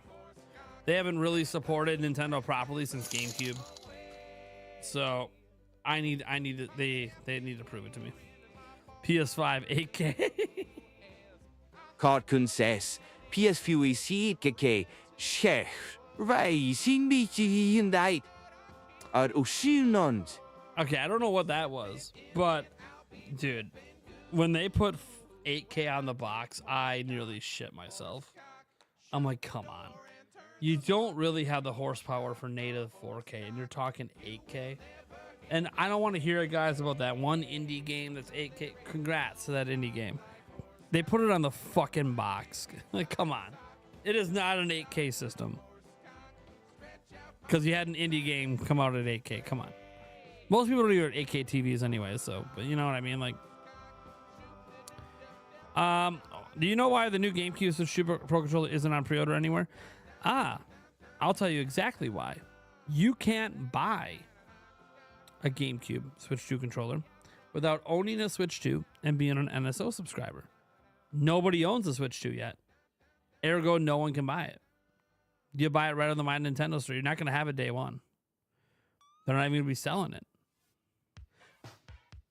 Until then. So, yeah. So you just, yeah, it's just the way it is. And it's going to be sold out. Those NSO controllers are always sold out for a while. It's going to sell out quick. No, I don't have to trade anything, but I want to trade in my Wii U hardware and software because I don't use my Wii U anymore. What are they giving for Wii U's this day at GameStop? Probably not much. It's not a high demand system. So if we go, where's their trade-in? They get rid of their trade-in button. No, not track order. Man. Used to have a way to track the trade value.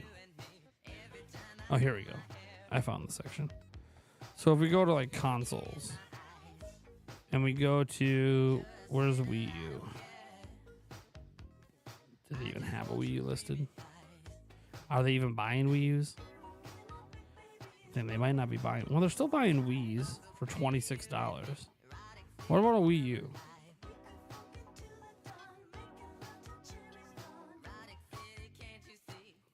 Are they not buying Wii U's? They gotta be buying Wii U's if they're buying Wii's.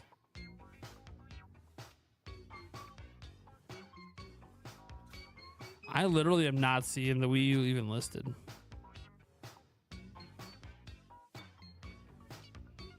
That's probably how few of them they have. They don't even have a value listed. Well, they're selling Wii U's for $130. So maybe you'll get $50 if you're lucky. Just a guess since I can't look it up. Or I can't look it up easily right now. I don't want to spend too much time trying to look up something I'm not trading in. Let's see here.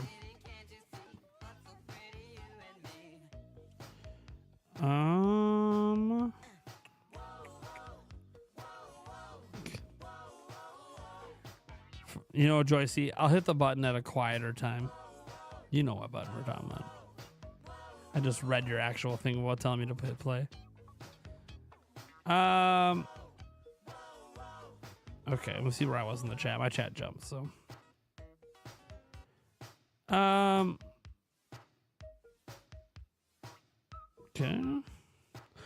I did save my birthday money, but I still don't have enough money for Switch 2 this year. Yeah, that's okay. Again, you don't have to get Switch 2 this year. I always try to tell people, like, there's no rush.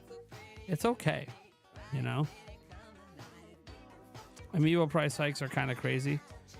Yeah, so I initially was, like, shocked at the Amiibo price hike. And then I glanced at all of my Amiibo.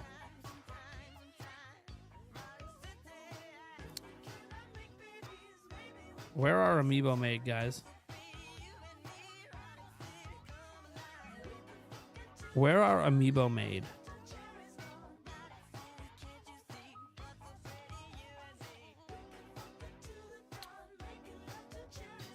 Cool. So they're made in China. What is going on in China that might cause Amiibo to be so expensive? It's called the tariffs. 145%, or maybe even higher today. I don't even know. Like, yeah, the Amiibo are more expensive. Most of the U.S. supply is not made in Japan. It's made in China. They're mostly made in China, actually, in general. So that's why it's so expensive. So when you sit back and you go, man, why are the Amiibo so expensive? I'm like, I mean, do you know what's going on right now? Do you know where these Amiibo are coming from? That's why they're so expensive. That's why they're so much more expensive. Well, the other ones haven't gone up in price. Yeah, because they're still in stock in America. Like, there's not new shipments of those Amiibo coming in. These are brand new Amiibo coming in. So, like, yeah, of course the price is higher. Like, did you expect Nintendo just to sell them for a loss? They're not going to sell Amiibo for a loss. You guys should know that by now. Like, they're not going to sell it for a loss. So, price is what the price is. You're going to start seeing a lot of crooked prices out there for products that come from China. I'm telling you right now, any new product coming out that comes from China in the U.S., you're going to see some really crooked price points because of the tariffs.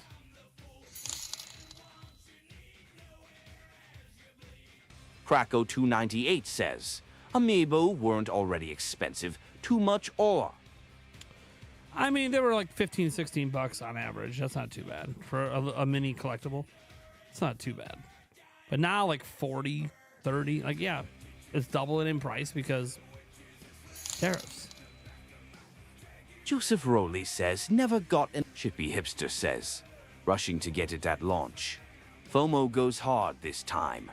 Want to get it at $450 before tariffs kick in, and it's like $500 für die $650. It's not going to go that high. I understand concerns over tariffs.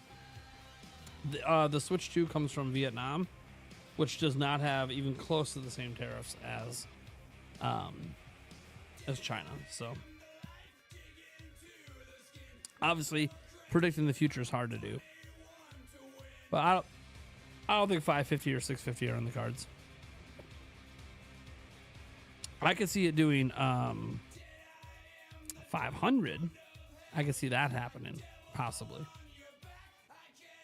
But I think that'll probably happen after the holidays, if it happens at all. I think they're going to keep the price point through the holidays and just eat whatever the losses are. The question is, will they keep eating them next year? That I don't know. But I think they will. I think they will eat. Oh yeah, if Funko all come from China, yeah. If Funko comes from China, any new ones coming out in the future that don't already have stock in the U.S., those prices are going to get jacked up. Yeah, and they're already kind of pricey. But yeah, by the way, I'm not saying that like those prices are good. They're not. I also think the Amiibo, that's like, So there were some people that took this negative take with Nintendo upping the price of their accessories by 10%. It was pretty much a 10% increase across the board. Guys, some of those accessories are provided by China. Nintendo's still probably losing money. Like the all-in-one carrying case, even with the 10% hike, Nintendo's probably losing money on that case. Like, Nintendo could have increased the ones that are made in Cambodia and Vietnam by 10%. And then they could have did the 100% or more increase on the ones from China, and they didn't do that. They just went 10% across the board. So Nintendo's going to be eating some losses on some of those accessories. Not all of them, of course, but some of them they're going to be eating some losses. So like, but people don't think about that when we're having this conversation. They just want to find ways to shit on Nintendo more. It's like, oh, now we got to shit on them over the amiibo prices. It's like, well, motherfucker, they come from China. What are they supposed to do? The only thing they could do is make them here in America, right? Like, and yeah, maybe that's an option in the future for amiibo. I don't know. But right now, they're not made here. So, like, they're really, really expensive. Specifically in the U.S., they're really expensive. Chippy Hipster says, besides not increasing prices at all, accessories only is like best possible outcome. We can also say that with the accessory prices going up 10%, it's good to remind you there's third-party, like every single accessory there's third-party options that are cheaper. So you can go with those third-party options too. You know? Now, how many of those options are going to stay cheaper? If they're all coming from China, that I don't know, but not all accessories come from China. Some come from Taiwan and all these other places. So you could get third-party ones for cheaper if like the first-party ones are not going to do it for you. Now, I'm not saying the third-party controllers will be as nice as the Switch 2 Pro controller. I think that might be the one exception that, like, hey, they got some exclusive tech going on with those sticks. You're not going to see that in other controllers. So, yeah, there is something to say that that particular one, maybe a third party is not really a good replacement for, but it's still an option, you know? And if you really want that first party one, then yeah, you're going to have to spend the, what is it, $85? That one went up to $85 for that.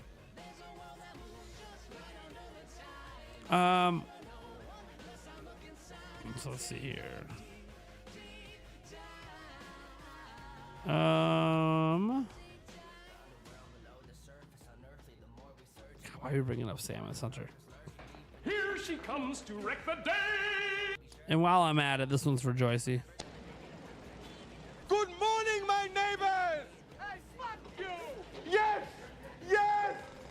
Fuck you too! Love it. It's better when I come into it with like a whole little skit thing, but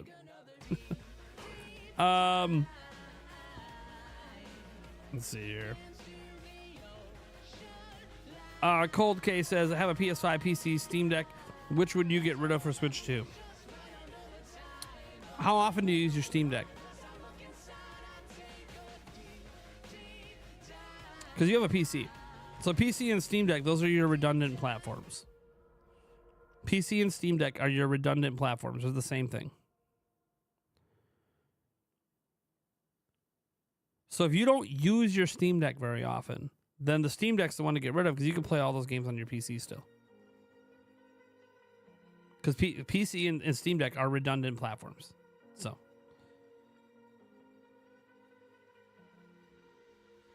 So it's all about like, but do you really not use your PC and instead you play mostly just on Steam Deck? Okay, well then maybe PC is the way to go.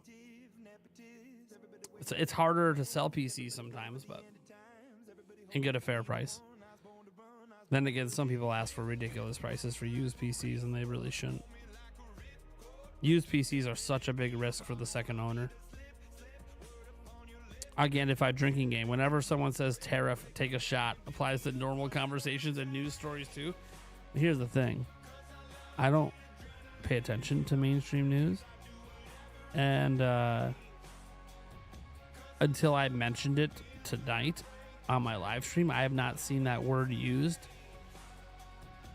in like over a week. So I would barely be drinking at this point. Because I don't watch mainstream news. Yeah. I don't see like no one, like literally nobody brought it up with the accessory price increases on how some of them are from China and it should be a lot higher than they are. But no one wants to talk about that. They just want to shit on Nintendo. I can't blame them for prices going up when it's caused directly by political action. It is what it is. Well, they're $1 billion company. They could eat it. Yeah, Nintendo should just eat losses on everything and make no money ever. That sounds like a healthy business decision. Just do nothing but lose money. That'll really keep your business afloat. Like, no, they have to make money. They're a for-profit company. They have to make money. They can't just eat all losses all the time. They're not, you know, they don't have the kind of cash flow that like a Sony or Microsoft does. You know?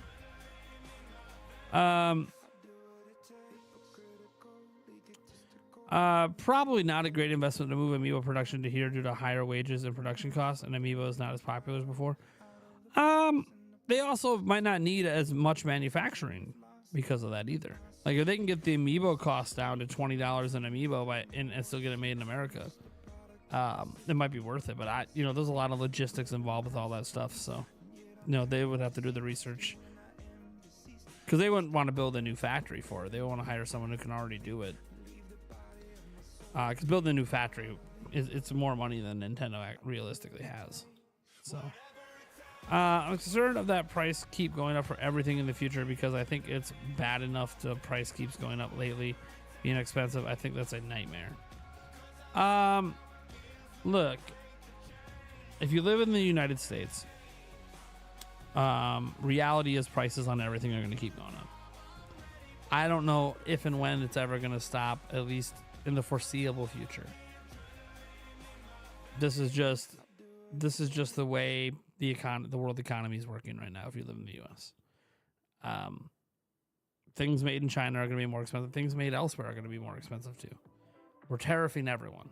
So a lot of things are going to be going up and keep going up for a while. I know what the long-term plan is and how this is supposed to work. But for it to work, it requires the entire world to cave, basically. I just don't think that's going to happen. But we'll see.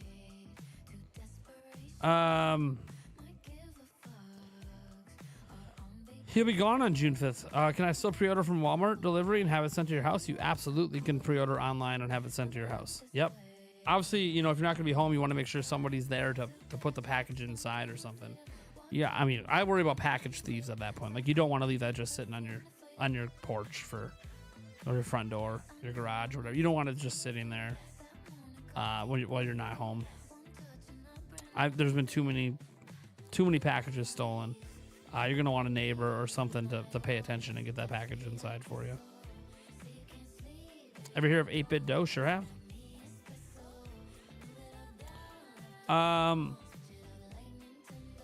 Still costs less than the other consoles, Pro controllers. I mean, yeah. But then you can also argue, well, fine. If you're going to say that, then this is a Pro controller, so it's less than the other consoles. Okay, but then what's a standard pair of controllers cost? Oh, $95. It's even more expensive. So,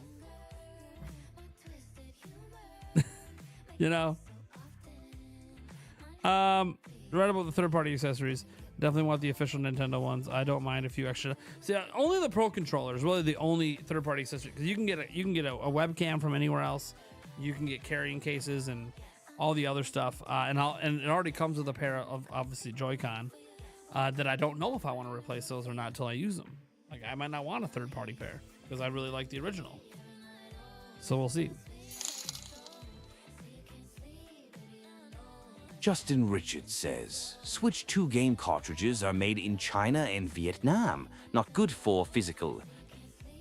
It's fine for physical in the U.S. because the ones made in Vietnam will be the ones coming to U.S. The ones made in China will be the ones going to the rest of the world. That's how that works. Switch 2s are also assembled in China, just none of them come to the U.S. Yeah, they have some made in Vietnam. Those will be the ones provided for the U.S. That's how it works. Vietnam is basically the main supplier to the U.S. Cambodia is also notable because Cambodia provides the Pro controller to the U.S. So those are like the two to pay attention to. Vietnam's being the most important one, tariff-wise, because that's the actual system and the actual physical cartridges. So yeah, but Vietnam is never going to be as high as China. I mean, I shouldn't say never, but very unlikely. They'll come in at some number, hopefully lower than the initial 46%, but we don't know. We're not part of the negotiations, so. But yeah, the Pro Controller is the one that I'm not so sure there'll be a third party equivalent that's as good. But it could be wrong. Maybe the Switch 2 Pro Controller is being overblown and it's not actually as nice as people are making it out to be. I don't know. Guess we'll find out. Never get rid of my Steam Deck. It basically replaced your PS5. I would rather play games in my bed with the option to hook it up to my monitor rather than be locked to my desk. Sure, that's fine. Technically, since the PC market right now is broken, trying to sell a PC may give the seller quite a good amount of money. Yeah, the PC market is kind of in shambles right now. And if you want to talk about like the tariffs affecting any industry, the PC industry is being blasted right now with the tariffs. So like, I'll give you an example. I could probably resell this PC with a 14900K and a 4080 Super with 64 gigs of DDR5 water cooled. I could probably resell. I paid like 3,800. I might be able to get more than that for this computer right now. I might be able to sell it for profit because the PC industry is so messed up right now. But what are you gonna do? I'm not gonna do that, by the way, because I also can't afford to replace the damn thing. But you know, because it's so expensive to get components right now. I mean, there are some budget options, but it's you know, nah, not everything on PCs are exempt. Nope. Gotta read all that fine print. Gotta read all the fine print, Manu. There's a lot of fine print with those exemptions. And the funny thing is, those exemptions aren't actual exemptions. Those exemptions aren't actual exemptions. They're going to get their own separate tariff, which could be even higher. Yeah, you got to read all that fine print. Those exemptions just mean, yeah, you're not part of the 145. You're going to be part of a separate tariff. So, the fine print.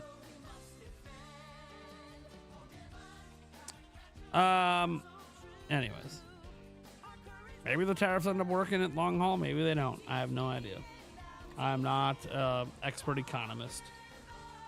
Let's see here.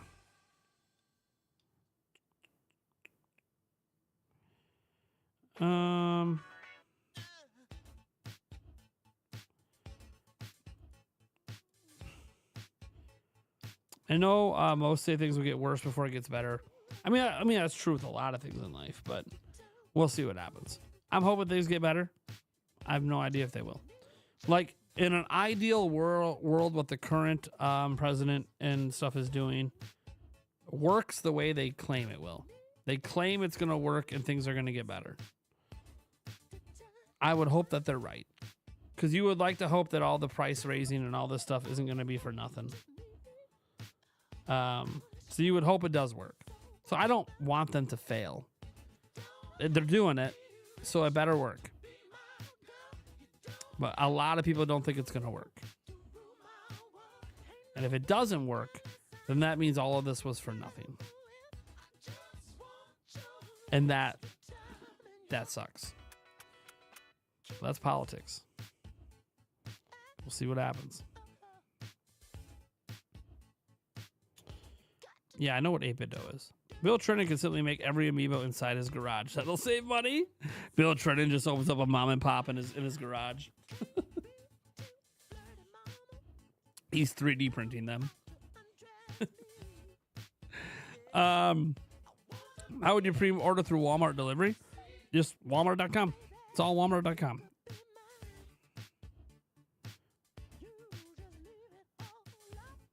Allwalmart.com. I wonder if PC handhelds are exempt. I don't believe they were. I don't think any video game specific thing was exempt. Certain components, electronic components, are exempt. Mostly components that we use to assemble things here in the US. But yeah.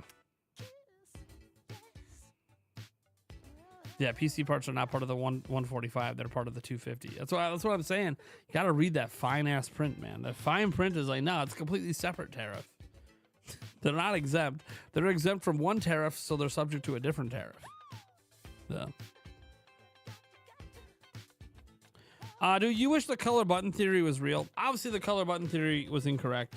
It was always just a theory, of course, right? We never knew. We were just like, why are all these color button things happening late in the generation? This makes no sense. Still doesn't make any sense. Do I wish it was real? I think it would have been neat, but I do think it's a much cleaner look. Like, if you look at the Switch 2 here, there's no denying that's a pretty clean look. I mean, that's a clean look. See those studio lights that people don't think are blasting me ever. Like, I don't lie about the studio lights. Like, there's one there. There's this one that's also a studio grade light. And then way over there. Anyways. Yeah, I mean, there's no denying that this is a clean look. So I think, to try to look sleek and appealing to adults, it's probably better they didn't do it. But I would have liked it. It would have been a nice touch. But I think trying to make it appeal to the most amount of people when they look at it, they probably went with the right choice.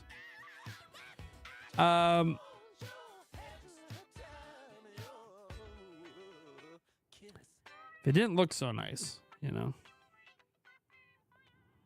Oh yeah, the tariffs are insane right now. 250. Oh yeah. This is why I'm not paying attention anymore. I'm just gonna casually watch all the prices go up, knowing I can't do anything about it. So I'm not gonna bitch about it online. It's just not worth bitching about. The prices are just gonna keep going up on everything. That is what it is.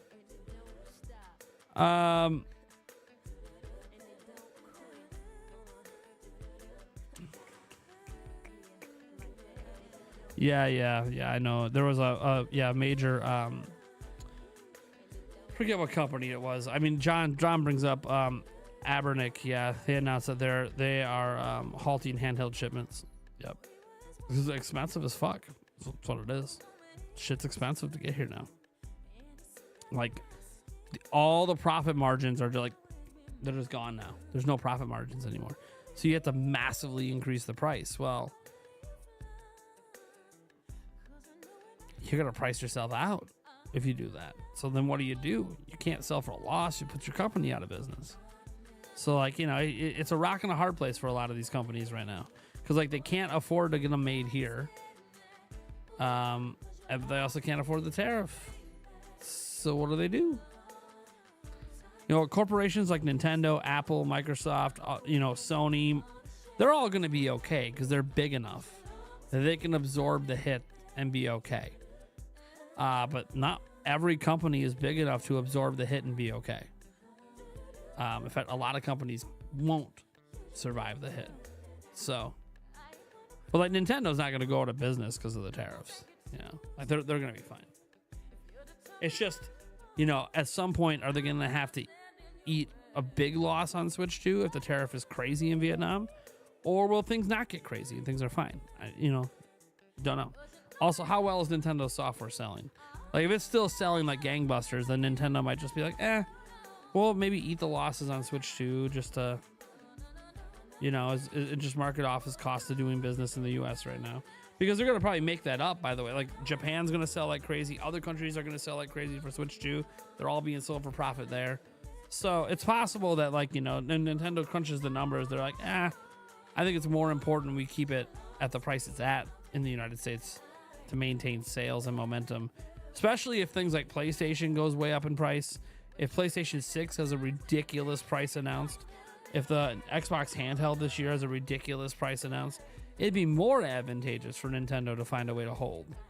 Because if they can hold, $450 will seem like a bargain to a lot of consumers. If they could just hold at that price over the next couple of years. If they can actually hold they're gonna feel affordable compared to the competition in the next couple of years. But that's if they can afford to hold. If a vast majority of year one sales is happening in the U.S. and Nintendo's barely breaking even, yeah, you know, they'll probably have to increase the price. But we'll see. It'll be you know, the sales data, and I'm very curious. For the first time in a while, I'm actually curious to look at the net profits and losses for Nintendo in this upcoming fiscal year. Very, very curious to see if they're in the green, and if they are in the green, by how much. Especially going back to 2017 Nintendo. Just really curious to see how big a hit they're taking. Might be a little fun exercise to do when we get those financial reports for this fiscal year. Just to kind of glance at how they're doing today compared to 2017.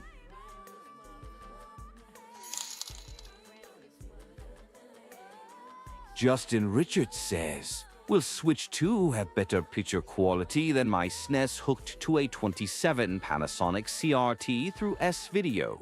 JK. Not if you like that CRT quality, baby.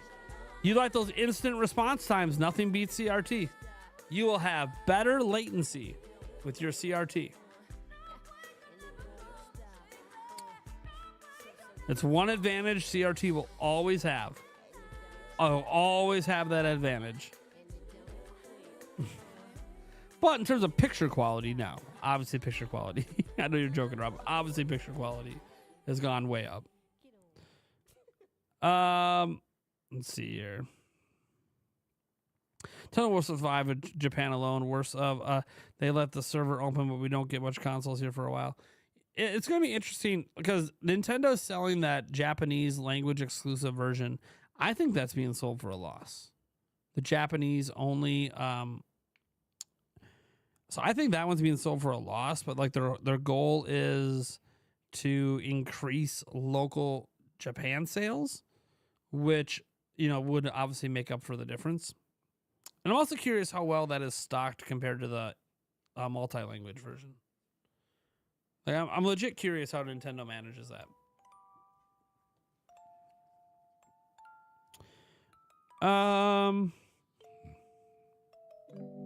King's A. I won't be able to pre-order for a couple more weeks. I'm nervous there won't be any left. So there's going to be multiple waves of pre-orders. Also, if you're signed up on Nintendo's website and you qualify, you still might get emailed by them. So there's still going to be a shot. The best shot is always when all the retail go up. The very first time around, because that'll be the most amount of units available at once, period, between now and launch. But there should be other pre-order waves. There almost always is. So you'll have a shot still. Yeah, very curious too. Yeah, Kirk, I'm really curious about that stuff. So we'll see what happens. Nintendo August financials will be very interesting. I think it's more so like not the August ones, the ones after that. Like most of the units in the US that they're going to sell for day one are already here. So I'm curious about their following financials after that, which should be their holiday ones, right? Yeah, their holiday financials. I'm very curious. Because by then they definitely will have to ship some in with the increased tariffs. So what happens? Very, very curious to see what happens, how it affects them over the holiday. I mean, they'll probably be fine because like Japan and other areas are also going to be in high demand and they don't have this issue, but you know, US is their number one territory. So I'm very curious. And if you're a hater out there, you think it's going to be a Wii U. So none of this is going to matter anyways. Because no one's buying it. Which is a totally different problem for Nintendo if that happened. What about people that miss the pre-orders? When can they just walk into GameStop or Walmart and just see one sitting in the case? They usually do weekly restocks. So technically every week. But they're probably going to sell out like that every week too. So for a while. So, you know, just be able to walk in without concern sometime next year.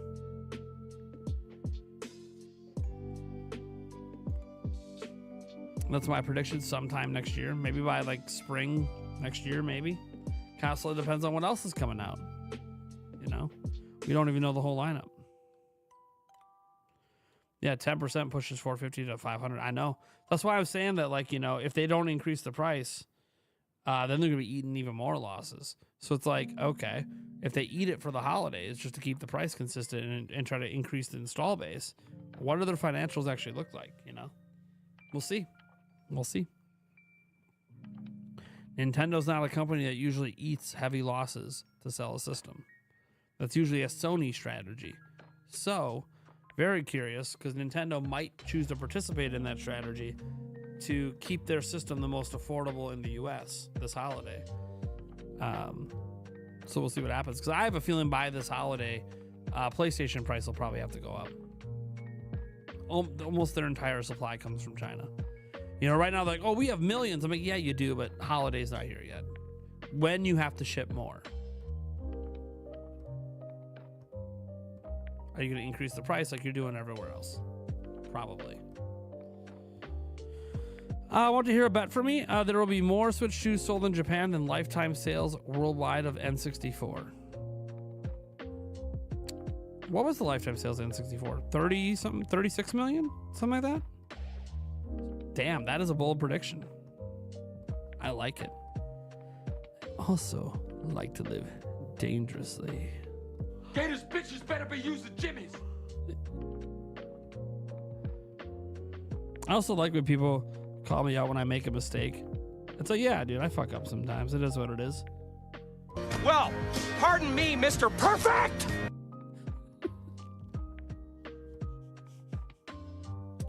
God, I just love that movie.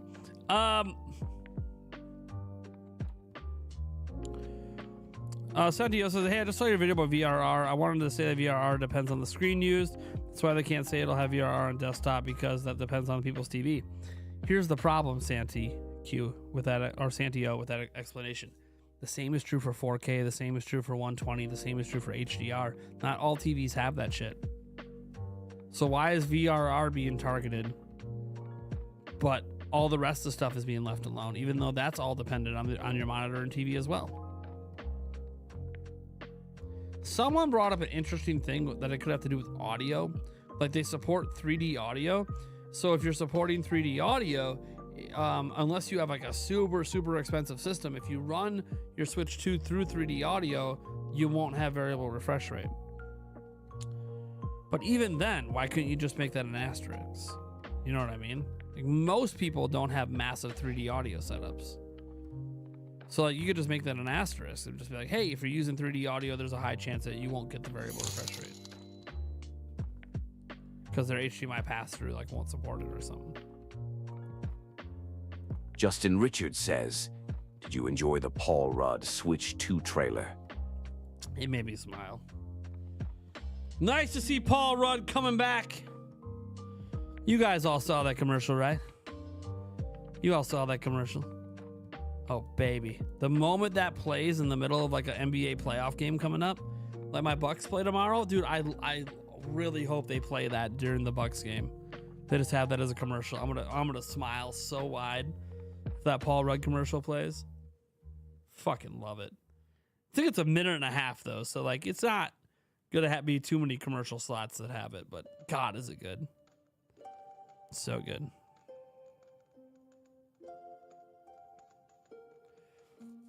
Because resolution and HDR depend on the software, the game needs to have the technology to output 4K and HDR. VRR is not from the game software side, it's all on the screen. Sure, but you can have all the software and you want for 4K and HDR. If your TV doesn't do it, you can't see it. You can support 120 FPS, but if your TV can only do 60, you can't see it. So it doesn't matter. That's what I'm saying. You could argue, well, it's a software versus hardware. It doesn't matter. It's still the same thing. If your TV doesn't have it, then none of that matters. You know what I mean? Like, literally none of it matters if the TV doesn't support it. So it can't just be, well, if the TV doesn't support VRR, then we can't put it on there. Okay, but your TV has to support all these other things too.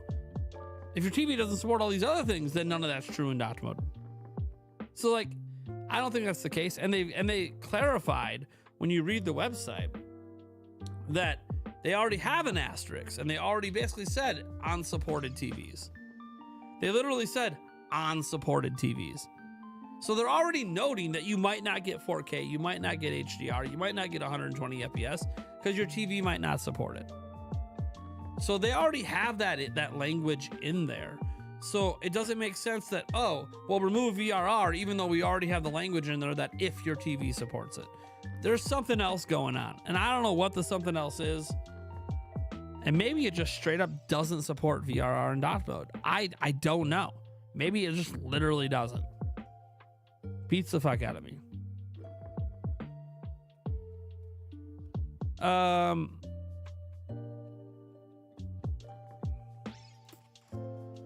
Well, yeah, most people don't even have VRR TVs. That is very true.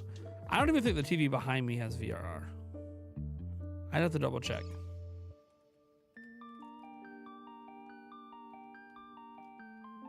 I'd have to double check. I'd have to go look at my model specifically. But there definitely are TVs that have VRR. Like the Samsung S90D OLED. It's got your 4K, it's got 144 hertz, so you get your 120 support, and it does have VRR. The Sony Bravia 9 QLED has VRR. The LG C4 has VRR. That's a really popular one. Anyway, so like there definitely are TVs that have it. It's just not in a majority of them.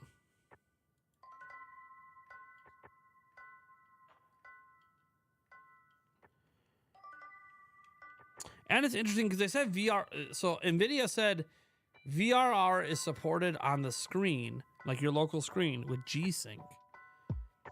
And I wonder if that's also the caveat. That like VRR will only work if your TV is using G-Sync for its VRR. I wonder if that's also the thing. And maybe, is there like no G-Sync TVs? Do they not exist?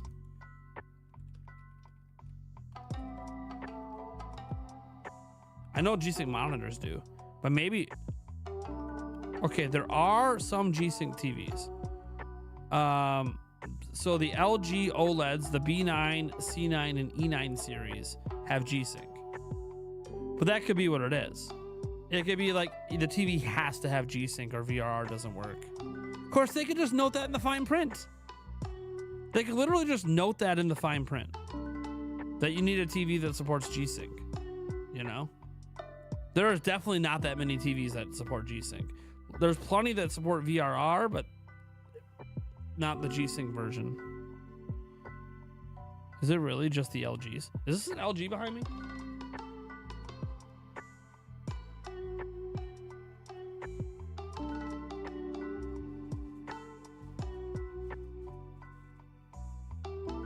It is. It is. I got my remote right here. It's an LG. So I got to see if mine supports VRR.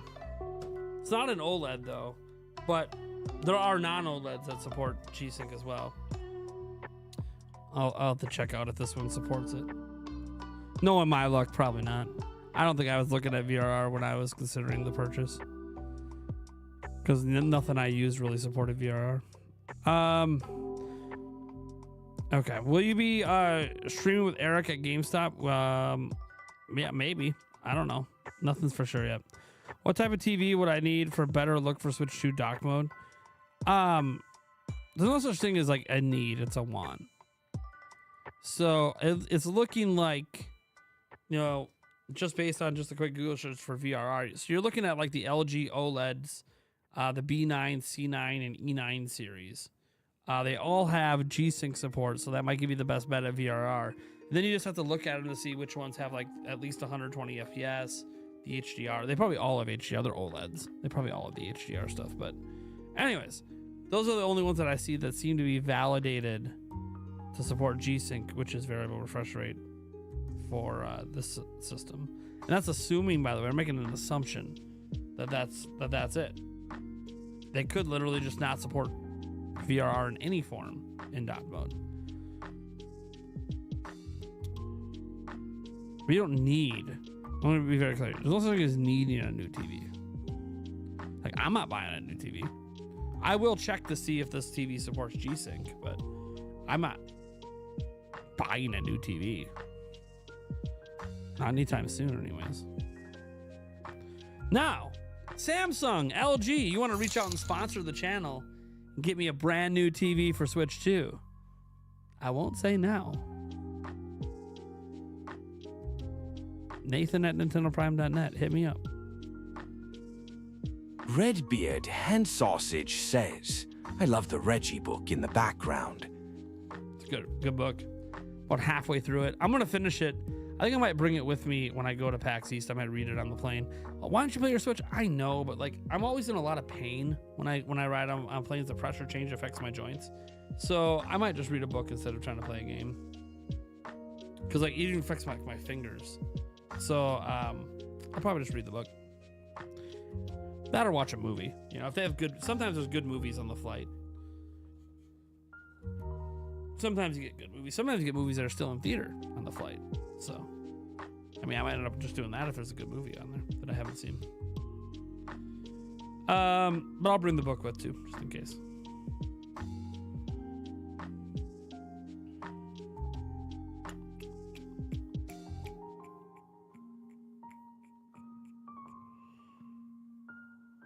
Arctic told me that V-Sync is linked to G-Sync, not VRR. Well, I'm just saying what the NVIDIA website said. They said we support variable refresh rate through G-Sync on the screen. I'm just telling you what NVIDIA said.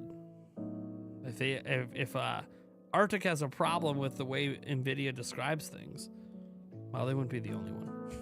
Lots of people have an issue with the way NVIDIA describes things. Great Paul Rudd trailer, and it was a big deal seeing the IGN guy get hyped for Switch 2 when he was talking to Paul Rudd. Man, everyone that's gone hands-on with this thing seems to have a generally positive attitude about Switch 2. That's something I've noticed.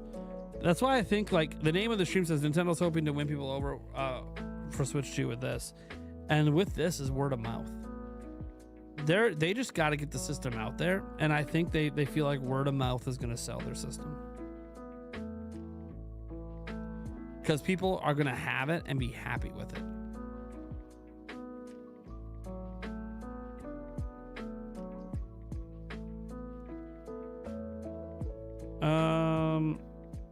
Let's see here.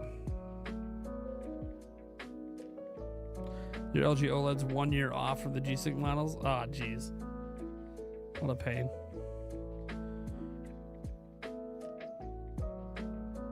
You just saw the dual 48-inch LG C4s in the game space. Nice, man. Nice. Nice. You know what I want? It's going to be a long time. So this is nothing to do with TV. I want to, you know, there's, if I need, you know, I'm not a need. Maybe someday I get to do TV, but I'm not planning on anytime soon. But I do want a new monitor. I want to take my 49-inch ultra wide. I want to move that over here to this set.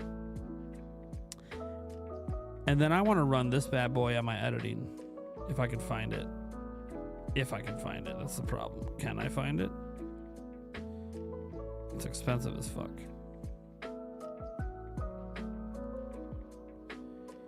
Let's see if I can find this bad boy. Unless they stop making it. It's possible they stop making it. But it's also possible that it's still there. Let's find out. Sort by price. It's like one of the most expensive ones out there. Sort by price, high to low. Here we go. There it is.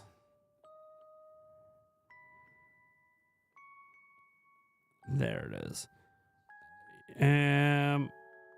Right here. Probably the second gen one. I'd have to look. They're the same price. So I'm assuming you'd want the second gen. $2,700. It's basically a TV, but not. So you can support the 4 inputs, so I could use like a quad screen if I want. You got your curve, your 4K resolution, 165 hertz, which is enough. I would prefer a little higher, but Your 1 millisecond response time is really nice at that size. But it has a KVM switch built into it. So I can quickly switch between my computer, my desktop, and my laptop, and a video game console. Ooh! I like that. Anyways, this thing, look at this ridiculous way to use it. I would never use it this way. But look at the ridiculous way you could use it. Anyways, that's what I want. And I'd probably get the 2nd generation version over the 1st. But it's expansive. I don't know when I'll ever be able to justify that. I can't afford it right now, I tell you that. Yeah, for programming it's great, absolutely. But even then, it's fucking huge. I don't know that I need 55 inches for programming. You know? It's pretty huge. Even when I used to program, like imagining that, that's so much. I guess maybe if I had like a battle station chair set up for coding, and I was sitting like, 6 feet from the TV or from the monitor, then yeah, maybe that would be cool. There's a use case for it, I suppose. It just wouldn't be sitting on my desk for a use case. It would be using it in a very different type of setup. But the reason I want that over my 49-inch ultra wide is because of the height. So it keeps most of my width, but adds like twice the height. And what I like about it adding twice the height is when I'm video editing, I need length for the timeline. So I need width for the timeline, but I need height so I can have, right now I have to use like my mouse wheel and like shrink and enlarge my timeline vertically, and I hate it. It's really annoying. So I would prefer if I didn't have to do that and I just had more height on my monitor. But again, I can't really justify it. But I want it. Would you care for some $300 programmer socks too? Jeez. So yeah, I'm not going to actually buy that thing anytime soon. I mean, I got to be richy rich before I can start. I mean, I already have a really expensive monitor and it was a gift. Yulia bought it for me with her own money. Appreciate her for it. It's nice. And I'm going to keep using that thing. It's just going to come over here and replace my dual monitors here. Probably all 3 actually. And then I'll have one separate monitor for when I do game live streams. So I want one that's like the correct aspect ratio.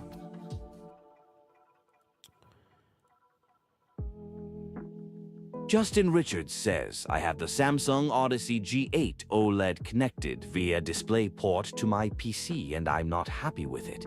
Some games have inky blacks that smear, even at higher refresh rates. I'm assuming you've screwed with all the settings, right? There's a lot of adjustments on TVs.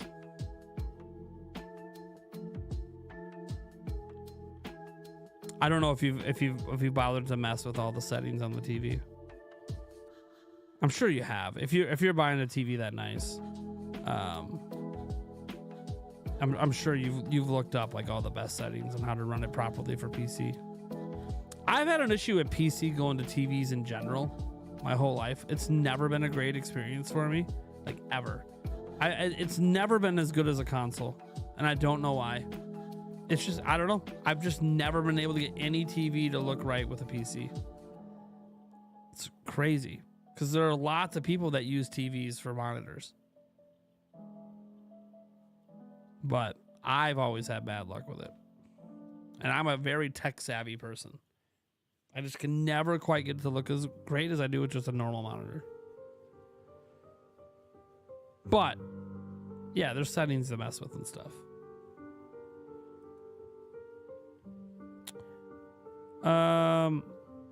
Wish me luck. Hoping to catch up a pre-order after the dock visit. The doors will be opening at the same time. You're in a small town. Okay. Good luck.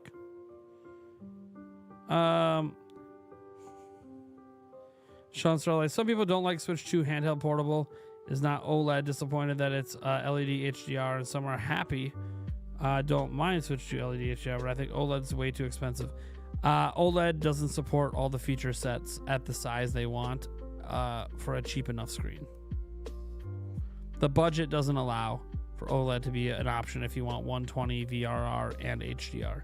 HDR in particular, well, variable refresh rate's also an issue on OLED, especially on the cheap side of OLED. But HDR is a huge issue because on the cheap side of OLED, they don't have enough nits. So it actually ends up looking really bad. Nintendo actually brought it up a little bit in their own dev interview about like the HDR being a problem on OLED. Again, it's one of those things once people have it in their hands, they're not going to care. Justin Richards says, I have messed with settings. The only way to completely eliminate the issue is to disable FreeSync. FreeSync? That sucks. So FreeSync's causing the problem. Yeah, because you're probably getting screen tearing then, right? You're probably getting screen tearing when you have that disabled. Damn. So you get a better looking picture, but then you got screen tearing. Or you can have no screen tearing, but a worse picture. Oh, man. Ah, that sucks, dude. Yeah, I've just never had luck with TVs and PC, and you're kind of just helping explain why I still don't use TVs for my PC. Like you're just reconfirming why I don't do it. Why I'm looking at a $2,700 monitor instead of a 55-inch TV. Because I trust the monitor to actually work with my PC the way that I want it to, even though it's expensive, even though I can get a 55-inch TV for cheaper.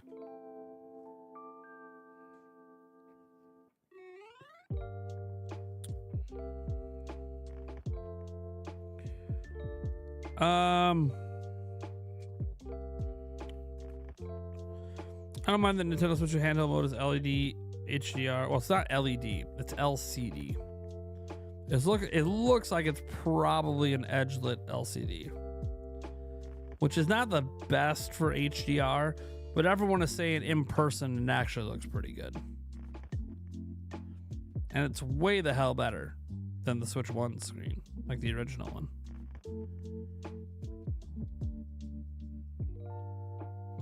I think OLED's overrated. Well, OLED's not overrated.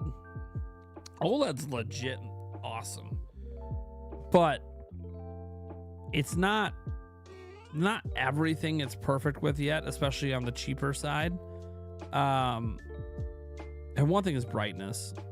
Like in your giant OLED TVs, the brightness is usually fine, so HDR is good.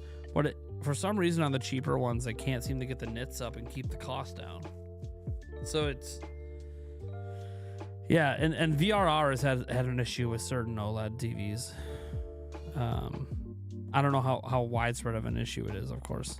This is just research I was doing on OLEDs.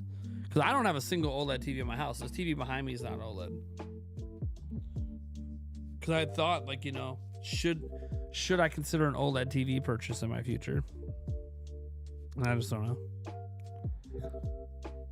I mean, when I say in my future, probably a long time from now, because I got a feeling prices are about to get jacked. You need a TV with 444 chroma subsampling in order to get a TV to work well as a monitor? Sure. That's probably what I don't pay attention to when I'm buying TVs, because I'm usually not thinking about my PC when I buy TVs. Either way, I'll just get that monitor someday. Or, you know, whatever new version or new fandangled thing is out at the time. Because if you're going to spend a lot on a monitor, you might as well make sure you have the latest version. And I've had some issues with monitors before, so extended warranty will probably be purchased. You're not going to fuck around with something that expensive. It's one of the few times when you buy something that expensive that the extended warranty, I kind of feel like is worth it. Because if something breaks or something happens, you want to know you're covered. Even if it's like 2 years later. I think OLED's not as good. The majority makes it out to be. I just think OLED's not good to me. I think it's okay. I think it has some flaws. Look, OLED done well is way better. But OLED's not always done well. And that's the issue. I mean, I think the screen on my phone is an OLED screen. Let me double check.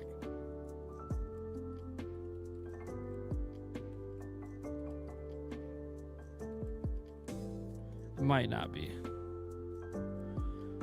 Yes, it's an OLED. Okay. So this is a 16 Pro Max. This is an OLED screen. And what I can say is when the reason I thought it was OLED is because when I watch content on it, it looks so much better than my TV. Like this big TV, it's just better. It just is. Like it's significantly better for content watching. The way the colors pop and the blacks are literally black. It is. It's incredible. There's a reason I watch a lot of shows on my phone instead of my TV. It's just better. And it's because it's OLED.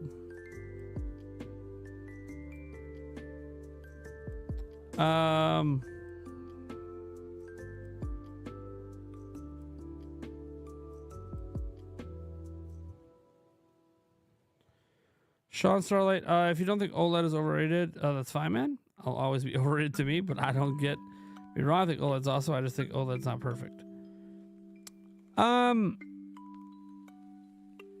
Again, as I said, if you have the right OLED TV, there's nothing about any other tech that's better besides like a CRT. And that's just with latency. Like it's just factually, objectively better than LCD in every single way if you have the right OLED. The problem is that, like anything, just like with LCD, there's a wide variance in quality and settings and versions. You know, like the Switch 2's OLED screen, or the Switch OLED screen is not a high quality OLED panel. It's a very low quality one. Doesn't support any of the crap the new screen supports on Switch 2 because it can't. It also has very low nits, so it's very low in that way. And there's a tendency to these screens to have a green wash to them. And again, it's because it's a lower quality panel. Higher quality ones don't have that problem. Happy Kitty says, sent 10 Nintendo Prime gift memberships. Happy Kitty coming again with another 10. Thank you so much for that.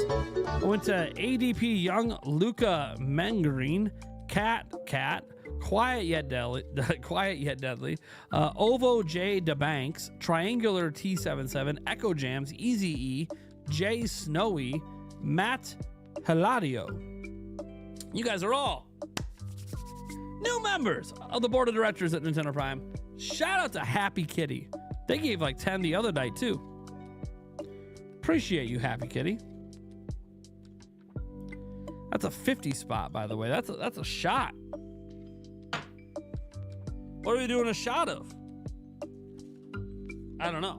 We don't have any more of the gold. The Goldschlager's out. The big balls is not in the fridge. It's not going to use the big ball one yet. And no, we're not going straight to tequila. It was a 50, not a hundo.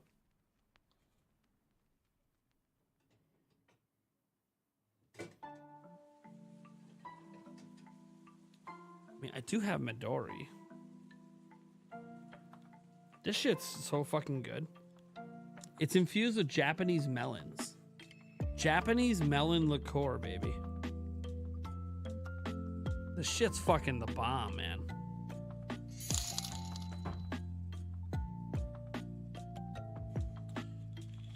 Also have the Jackson Morgan whipped orange. This one's really good too. But we'll go with the Midori because it's got higher alcohol content. But no, this one's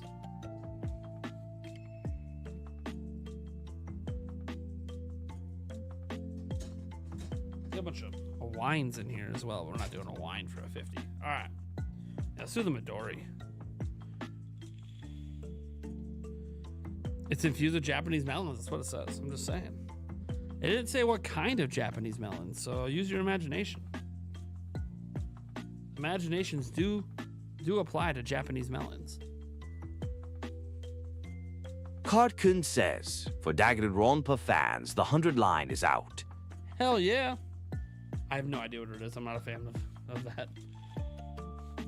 But I can be excited for you guys. Hell yeah. Let's go. Let's freaking go. By the way, we're now 10 gifted members away from adding 2 more to the streak. Now we get to 20 total gifted members. It's another 2 added to the streak.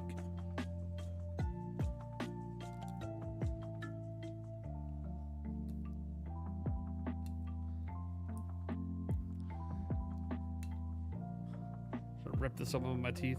Get open. Harry Bach can't help but think about those Japanese melons I'm about to drink.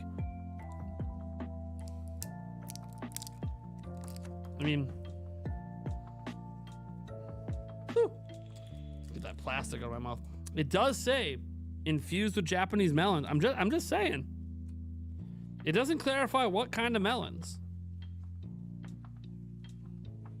Oh my God, this stuff is divine. I haven't had this. Oh my God. This is actually a primary ingredient in this drink my friend invented called Black Candy. It's straight booze, and it tastes like you're at a candy shop. And it's very dangerous because you don't realize how much alcohol you're drinking. Anyways, let's get this down. This is gonna be delicious.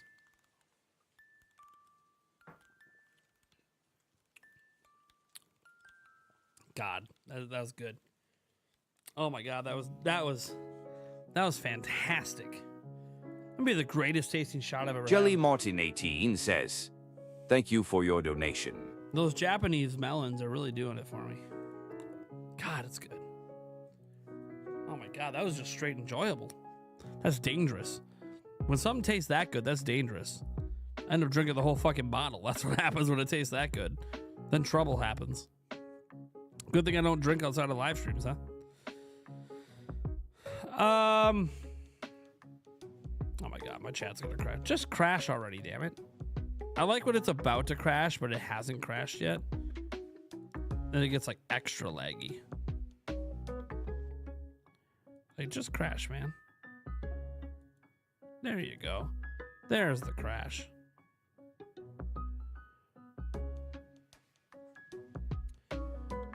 Yeah. 10 more gifted gets us to 20, and that adds 2 to the streak counters. The streak counter's at 405, and we put it at 407. And when we get to 500, it's another giveaway. So it's kind of like every 100 we do giveaways. We literally just did a giveaway, last live stream or the one before? We gave away a $100 eShop gift card and I should just say a Switch 2 physical game of choice at launch.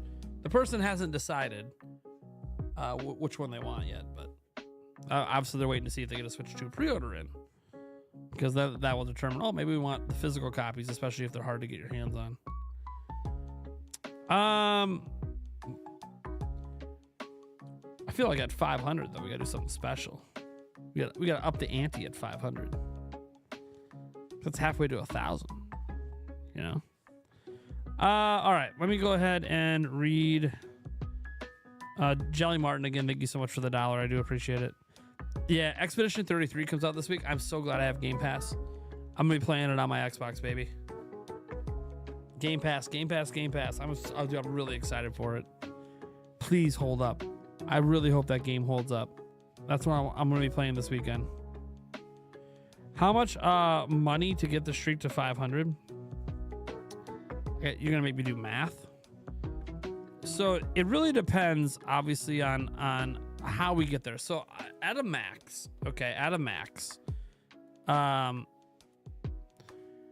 you could add 7 to the streak per night. So you have to hit the 69, okay? Then you have to hit the 150 after that. So you have to do $81 on top of that. That gets us to 3. Then you have the 20 and the 20, which is a lot, by the way. That's like $200 to add the other 4. Okay, so that's $350. So now you gotta do the math. Okay, so we're at 405. So it's $350 for every 7. So you got 95.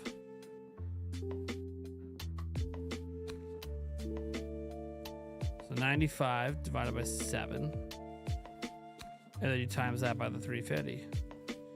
Gets you to about $4,750 to get to the next one. When you put it in that perspective, it's a lot of money. But that's assuming that's how we get there. That's maximum streak. What you have to understand is we usually don't get the gifter ones. We usually just get the 69 and the 150. So that's 150 for 3. So then you have your 95 divided by 3. And then you times that by your 150. This is usually how we get it. Is it really the same? Either way? It's the same either way? Huh. That's crazy. So I did my math correct. I must have did math when I decided how many gifted members to get to.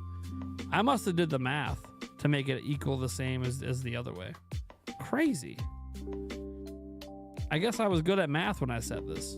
So yeah, 4,750 is what it takes to get to each 100. But you gotta remember, like, it takes, months to add another 100. So, unless we somehow get max every single night, which is absolutely insane. That's absolutely insane.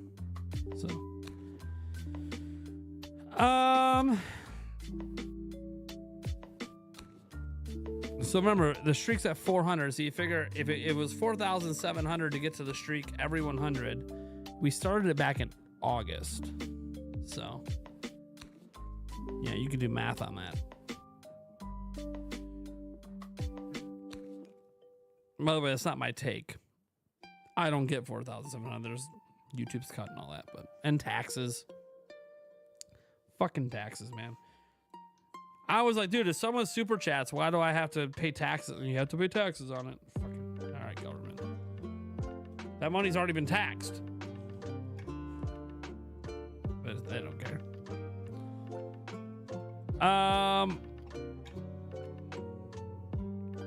0 promo. I'd forgotten about it. Yeah. Let's see here.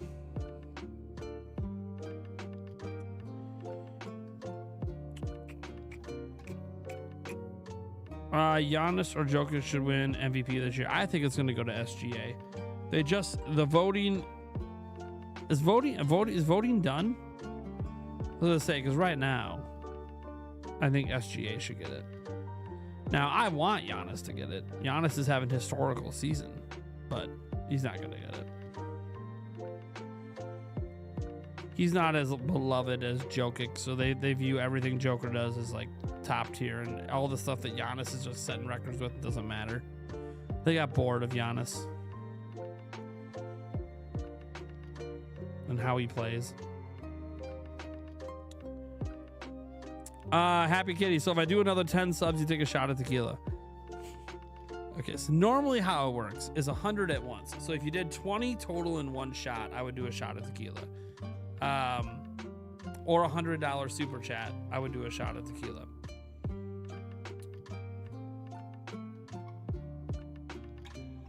Just to let you know in general how it works. So if you do like 2 10s, it would just be another shot of the melon. However, that was the only shot I've done tonight.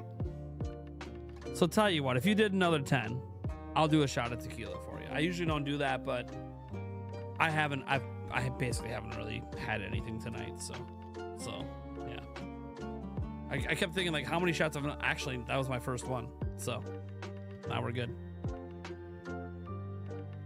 We're good. You don't have, by the way, you don't have to give anything. No one ever has to super chat or give any memberships. And there it is.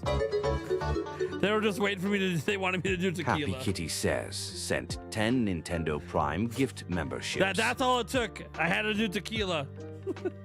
That adds 2 to the streak, by the way, everyone. But we're going streaking! Yes! Let me update the streak total. The 407. Those 10 memberships went to KY Gardening, Mike S. Let's see here. Angel Easy, Happy Kitty, Finally get to the membership to themselves. Andrew. Let's see here. Leor, J Squad 56, John Hutchins, Tony Tiz, and Darth Wario 76. Happy Kitty, congrats on gifting one to yourself. That's good. Oh man, Happy Kitty, thank you so much for that support. That is wild. I know I have to deliver. I can't avoid the tequila. I can't avoid it. Damn it. I can't avoid it. So this is the one we have right now. When this is gone, I'll buy a different tequila. We had the Matthew McConaughey stuff before. Might try the Rocks tequila next. But anyways, that's what we got. Tequila silver. 100% agave. 40% alcohol. 80 proof. All right, here we go.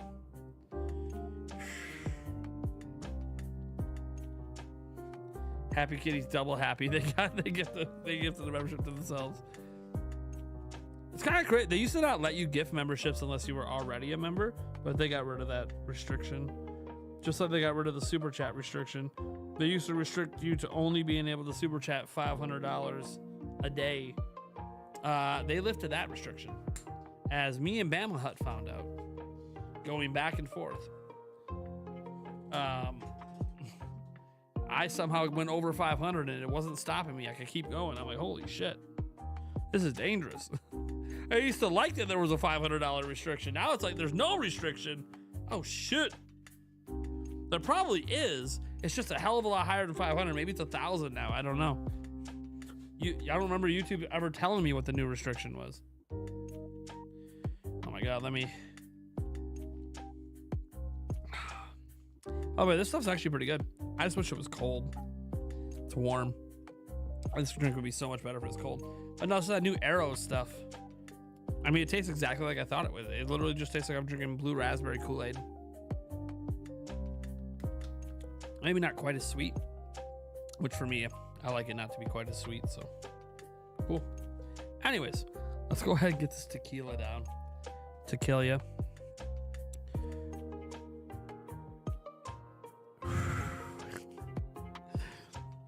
They didn't know how much I hate tequila. Everyone in the chat knows I will procrastinate like a motherfucker on this tequila. I literally hate tequila. But it also, it F's me up real quick. We'll get to some ads in the chat here. What do you think? There is nothing wrong if my unpopular preference. I will always prefer LED HDR to be better than OLED, and nobody cannot convince me otherwise. Well, Sean, I'm not gonna try. Look, my job isn't to sell you on a product. It's just there's objective facts and then there's subjective opinions, right? You're using a subjective opinion on a personal preference that isn't objectively true, in the sense that OLED isn't better. It is. But it being better doesn't have to matter to you. There's a difference. You don't have to care that it's better. But like, there's objective fact, and then there's, you know, subjective opinions. That's all. You damn spicy Mountain Dew. Stop it, Tall Show. I still have them. I still have the spicy Mountain Dews, but don't be bringing that up. God damn it. I still have them. And they're ice cold. All right, let's go ahead and get this tequila down. I gotta stop procrastinating. My stomach's already like churning. It's like, we're trying to prepare for this tequila. Yeah, I don't even know if I have 6, Tall Show. You know they don't make them anymore, right?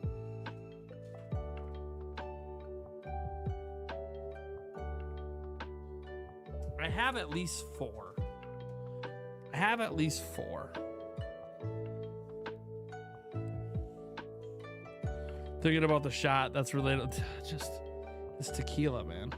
It's the reason it's the $100 shot, because it gets me. One shot's not going to get me buzzed or anything, but I also don't like it on top. So, all right, let's throw it back. As Yulia would tell me if she was in the room right now, you a fucking pussy. Or are you Nintendo Prime, bitch? I'm Nintendo Prime, bitch. Goddamn fucking right I am.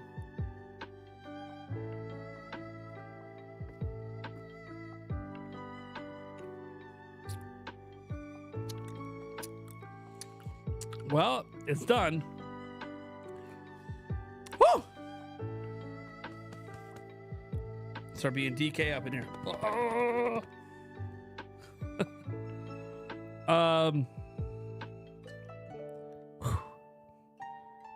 The Japanese melon, on the other hand, is just fucking tasty. That shit's just fucking delicious. Tequila, on the other hand, not so much. Although I don't mind it in margaritas. Well, that's because there's actual good tasting shit in there. Get my DK going. Or the bongo, back in the bongo days. But Japanese melon can never go wrong. Let's see here. He's the first member of the DK crew. DK. Donkey. Oh, here we go. God. Art Yeksock 32 says, I am DK.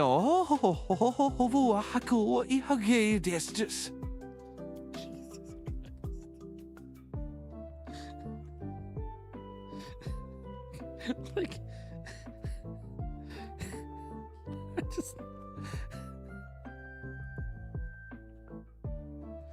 I can't go one stream without an orgasm appearing. I just can't, apparently. It just doesn't happen. Oh. What about Japanese melons? So, in case you missed it, Venatus, we did a $50 shot earlier, and I'm out of Goldschlager, so I did Midori. And Midori says it is infused with Japanese melons. It does not say what kind of melon. So we've been having fun with the fact that I did a shot that's been infused with Japanese melons. People seem to like Japanese melons, and it might be the most tasty shot I've ever done. Take, you know, they must be fun if it's in an alcoholic beverage, right? It's got to be fun. Midori, I thought he retired.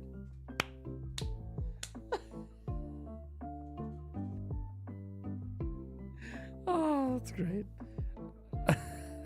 Forgot about them. Oh man. That's why I call attention to it. Yeah, it's funny. It is funny.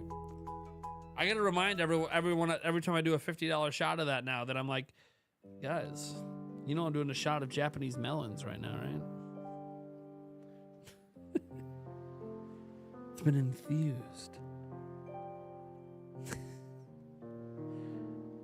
They had to run it over the melon into the bottle. That's how they did the infusion. Actually, don't know how they do the infusion, to be honest. I know it's okay to have a different opinions. I just like that there's nothing wrong. Yeah, it's all right. You're good, man. Angel Easy. Angel Link says, song request, potion shop theme. Oh, you two. Who you two? You mean Ocarina of Time? Got it. I can read. Maybe. I can update again though. Do we still have a DJ? I don't even know what's going on. Oh my god. You can't type. I can't type. What am I doing? Alright, Karkun. Kartkun says, I just found a Midori on Japanese Amazon. Press F. Okay. Let me see if I can get that song playing. I don't know if we still have a DJ right now. Let me open it up here. So we played all those. Yeah, these are all played. So the playlist isn't even cleared out. So give me a second, guys.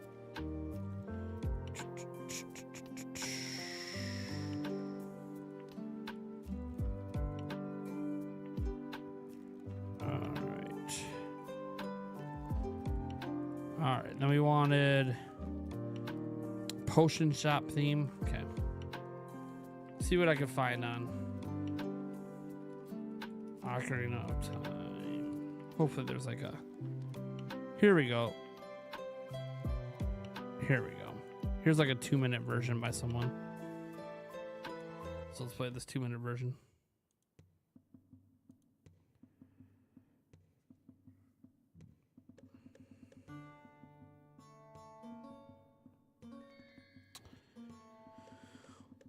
Maybe a true fact to some, maybe false and a lie to someone else. I'm not going to go back and forth with you, man. A fact is a fact. People's interpretation of a fact could be different, but a fact is a fact. It can't be disputed. But it's okay. We can just let it go. Ricky G. Astrobot is what Mario wish it was.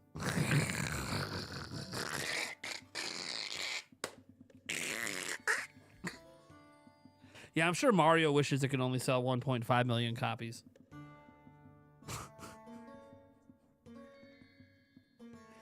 Yeah, I'm sure. Look, I love Astrobot. I think it's amazing, but like Mario is a significantly bigger IP. It's not even close. They're not even in the same conversation. And God of War, what Zelda is copying off of. So Zelda's copying off of God of War and Horizon. Breath of the Wild came out before Horizon, and Zelda's existed before both of them. What the fuck are we doing, man?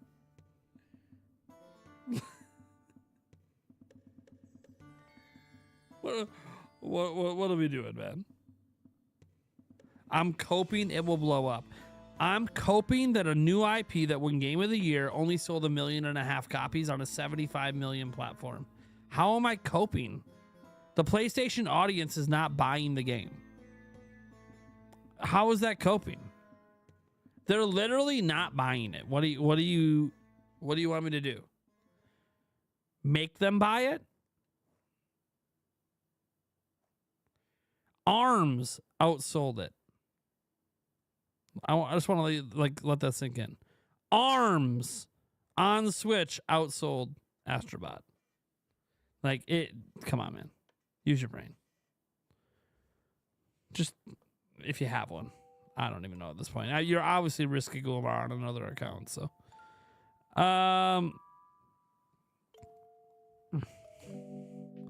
Concord only failed because Splatoon copied it. Splatoon existed before Concord. What the fuck are you? Get the fuck out of my chat. Just get out of here, man. Concord only failed because Splatoon copied it. Splatoon was out first, you dumbass. What the fuck are we doing? Splatoon's existed since the Wii U. Splatoon 3 was out before Concord. What the fuck are you talking about? They're not even the same kind of game. Jesus Christ, dude. Warren Bowman's DC channel says, do you think it would be wise for Nintendo to keep the Switch name Steam rolling ahead? If not, why? The premise of the Switch clearly is very successful. I think if Switch 2 is very successful, they'll keep it going. There's no reason for them to go away from the Switch branding if it's continuing to work. It's going to be, what if it stops working? That's when they got to consider making a shift. But I mean, this sells another 100 million plus. There's literally no reason to go away from it. I think once they went to the Switch with the handheld and the home console as one system, it's very, very hard to move away from it. Because to move away from it, in the past, they could like be experimental because their handheld system would still sell well.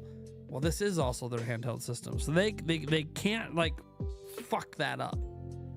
They gotta maintain that. So I think it's very hard to go away from Switch at this point. I think it is the future of the company. I think Switch 3, Switch 4, Switch 5, unless they go with an all streaming platform, I think that's the future. The present, the past, and the future.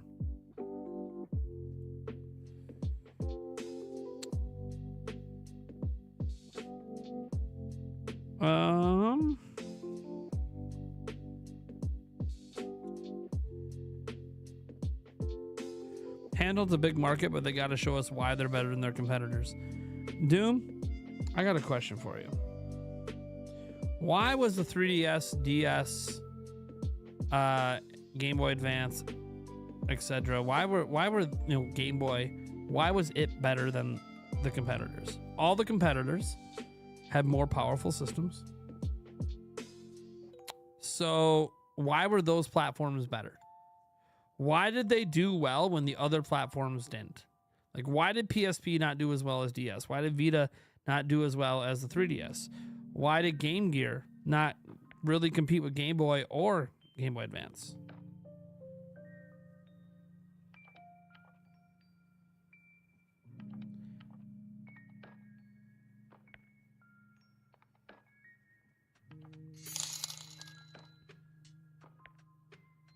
The games. The answer is the games. Nintendo has a lineup of games no one else can match.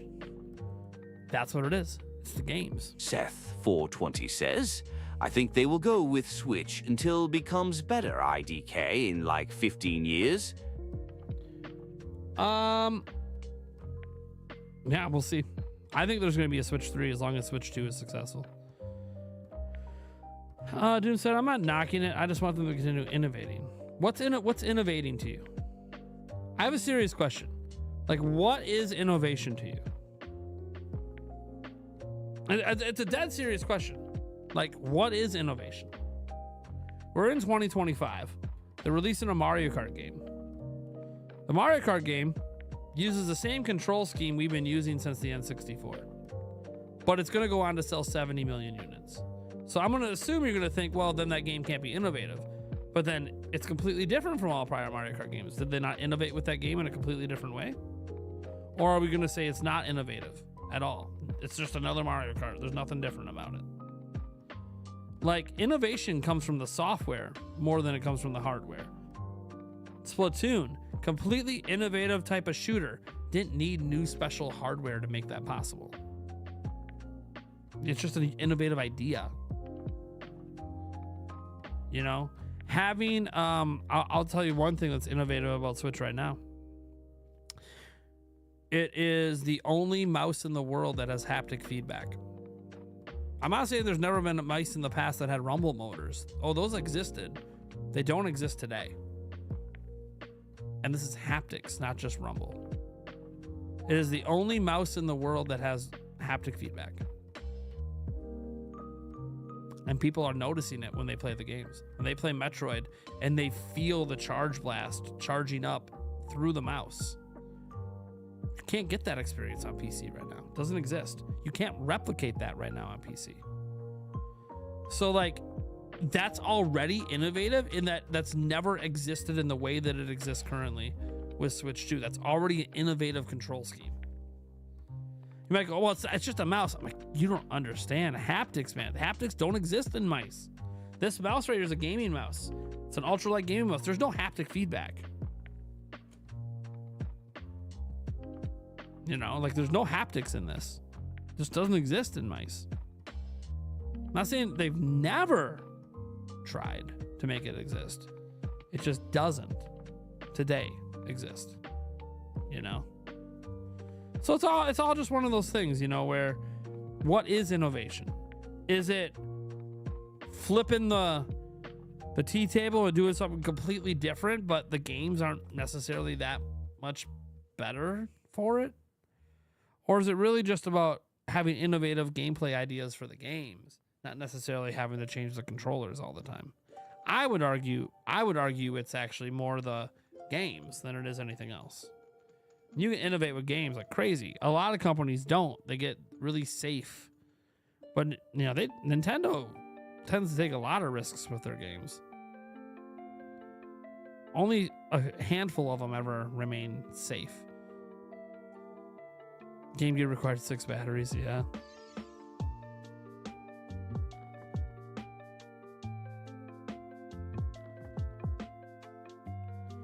Sean, it's okay.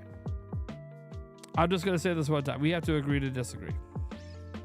The definition of a fact literally means that it can't be disputed. To dispute it makes you look stupid. A fact is a fact. It literally, if you look up the definition of a fact, it literally can't be disputed. It's truth. Truth is what truth is. Like it's like saying gravity. Gravity is a fact. It exists. It's real. You can think it doesn't. You can pretend it doesn't. Doesn't change that gravity's a real thing. It's a fact. Gravity exists. Like, that's what we're talking about. Like, you can't deny facts. You could try to deny them, but you just look dumb for doing so. That's why I said we got to just agree to disagree on this, because you're not coming off well in trying to argue that, you know, facts are not a fact. Like, it's just not That's not reality. I live in the world of reality. You know, we can disagree on how to interpret a fact. We can't disagree with what a fact is. You know?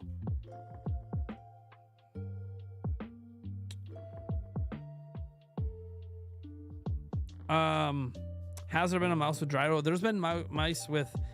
So back in the 90s, there was some mice. Beyond Good and Evil had one. Had a mouse with a rumble motor in it that you could buy as a bundle with Beyond Good and Evil. Almost nobody bought the bundle, and very few of those mice exist to this day.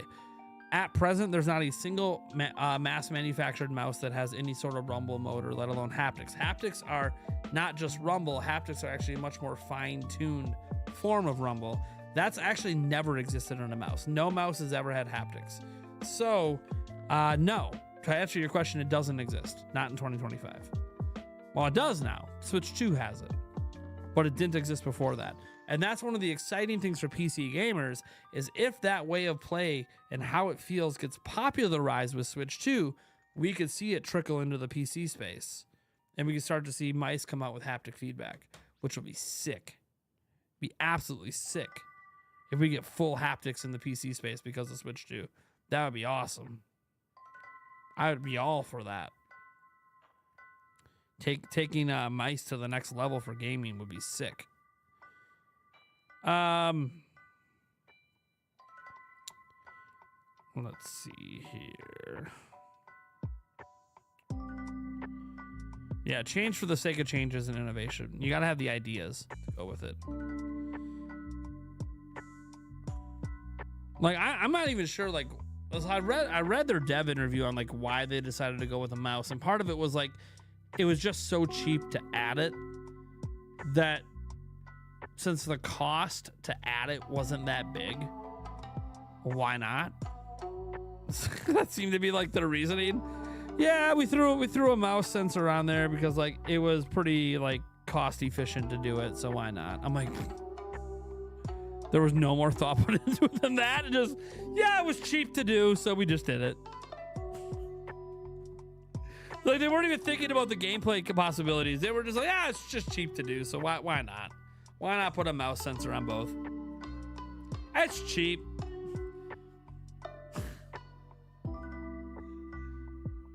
Games are using it, so can't argue with it. First party games even. 120 FPS, mouse mode. Metroid Prime 4 Beyond. Yeah, is it usable in all situations realistically? Of course not.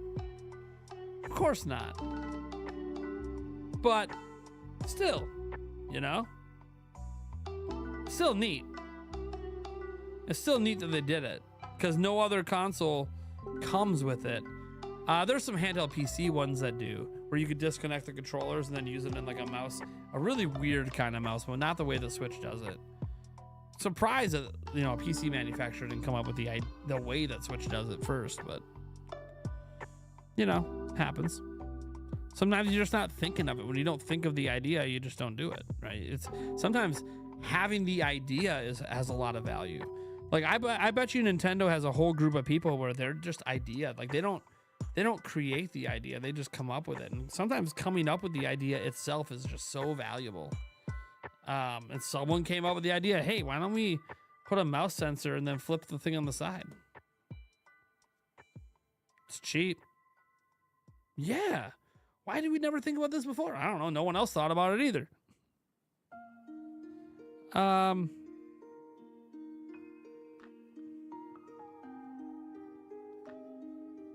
Carcon sent you the chat channel in Discord, the cocktail recipe from Midori from an Amazon page description.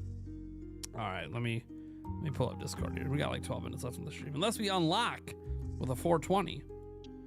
We're also pretty close to hitting the 150 streak as well at 137. Let me go ahead and check the chat here. What do we got?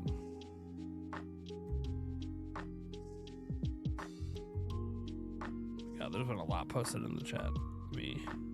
Chat was active today.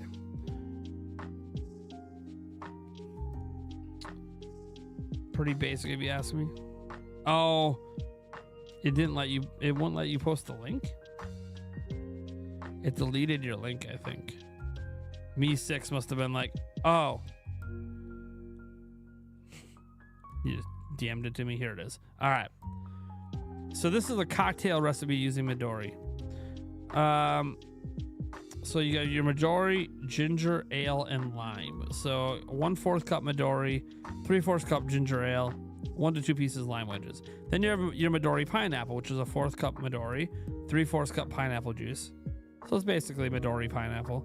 Then you put a pineapple wedge. Midori ginger beer. These are all very simple. 1/4 cup Midori, 3/4 ginger beer. I mean, yeah, it's basically just taking things and making a quarter of it into Midori, right? Like Midori orange juice, 3/4 cup orange juice, 1/4 cup Midori, right? Yeah, these are all very, very basic drinks. Yeah, they probably all taste amazing. That orange juice Midori, I bet you is fucking fantastic. I kind of want to try it. Maybe we'll do that instead of a beer on one of my streams. 1/4 cup Midori with 3/4 cup orange. So 1 part Midori to 3 parts OJ. Maybe give that one a try. The pineapple one's probably really good too. I mean, they all sound good. They're just very basic, but sometimes basic's great. You know, like a Captain Coke, right? Yeah, you have your rum and Coke, right? Basics are 2 ingredients, but it works. How comfortable is mouse mode when you're holding your mock Joy-Cons? All right, so let me take it off here. So here it is. Obviously, keep in mind, I don't have like a mock strap, which apparently does make it more stable.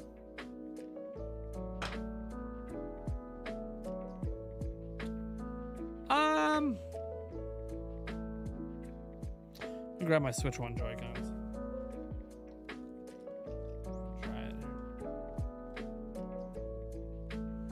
Okay, so way better than using the Switch 1 ones. The way that I would use it.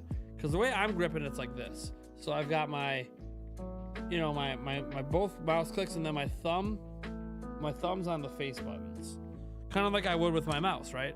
I have my thumb on the side buttons and then I have my 2 fingers on each thing. So I'm kind of using it the same way.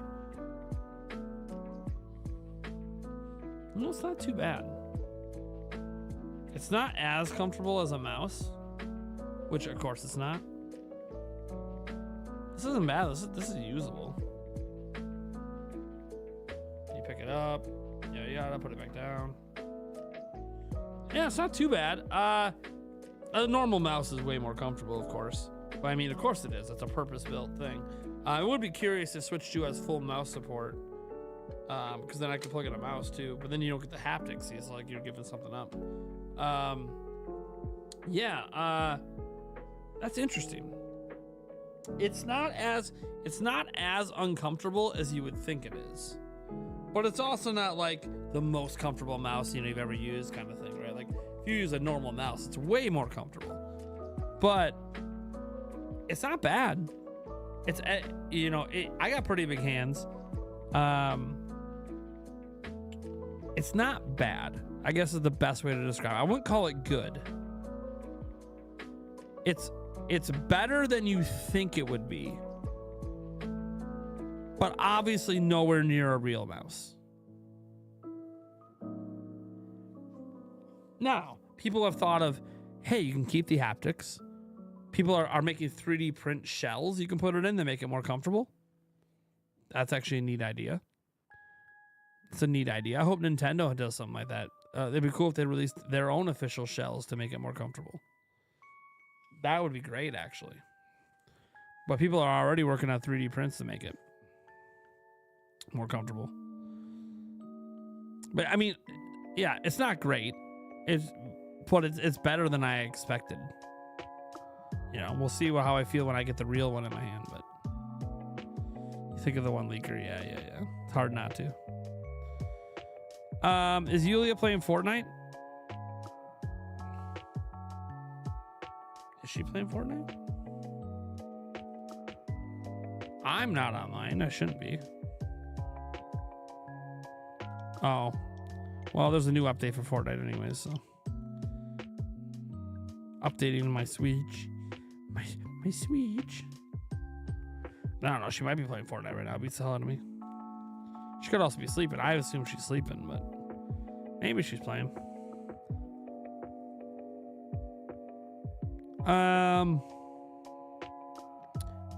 That does remind me. I do have to check. Make sure my daughter is not still on her computer. It's a school night. She doesn't always listen about getting off. This will also tell me if Yulia's on, because I'll see her Switch is online. Her Switch is not online, so she is officially not. In fact, my Alexa's playing in my room, which means that Yulia's sleeping. She probably put on some thunderstorm sounds or something. So, nope. No, she's not playing. She's definitely trying to sleep. Did I see the Undertaker announcement? What, for Fortnite? The Fortnite one? Yeah, I saw that. Hard not to. Nintendo pushed it on all their socials. It does open up to a possible mouse accessory. Yeah, or just allowing mouse and keyboard just natively to work. And that's something we could test too. Like day one, a Switch 2 will hook it up. Let's plug a mouse and keyboard into the dock. Does it work? Can I use it? Can I suddenly play Metroid Prime 4 Beyond? Which I won't have at launch. Obviously, it's not a launch game. But like, say we get Civ 7. Can I use a mouse and keyboard playing Civ 7? You know, we'll have to find some game that uses mouse at launch, which should probably... Cyberpunk probably supports it. Civ supports it. Those are both launch games. But, you know, if I could just plug a mouse and keyboard in and it just works, that'd be kind of cool. I'm not saying that most people would play that way, but it is neat if it does just support it, like just like that. Don't even have to think about it.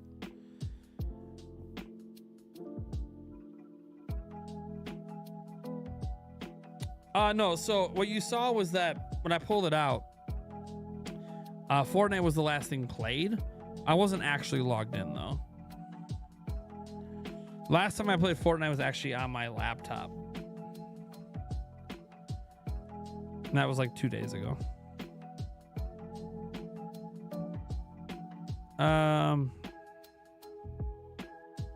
The next Fortnite season will be Star Wars theme, yeah. What's in the new update, by the way, in Fortnite? I didn't even look. Did they like reboot the season again? Or not the season, the battle pass, and now it's something new going on? I have no idea. Haven't looked. I thought that it wasn't until May. I thought it was like May 5th or something for the new season. I don't know. Beats me. I know most of the retailers don't have all the launch games in physical form for pre-order, so I guess the rest are digital. I would assume so. I also know that like Cyberpunk 2077 isn't listed yet, and that one is physical. So, you know, I don't know when they're all going to be listed.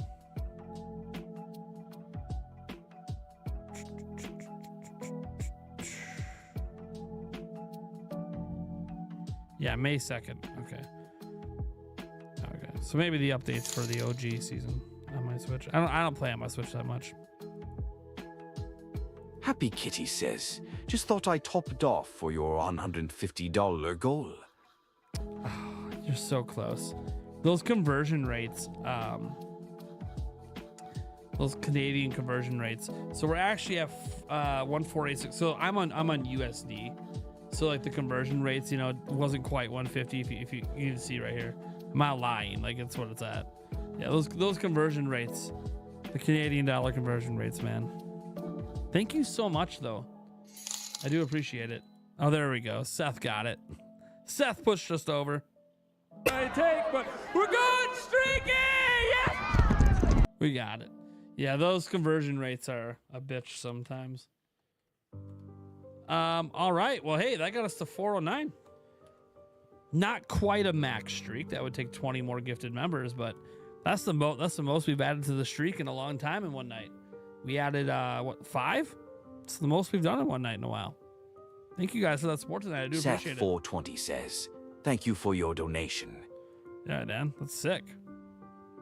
Just think, I used to chug a beer for every streak hit.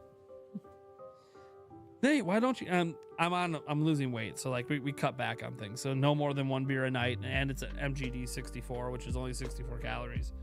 So like, you know, it's all just part of the weight loss that I cut back on the alcohol stuff. I mean, there's some nights all I do is drink that beer and that's it. Cool. I hope you get a Switch 2 version of Oblivion Remastered announced tomorrow. Your thoughts? I think people think it's a shadow drop. So because it's a shadow drop, like releasing this week, this is what people think.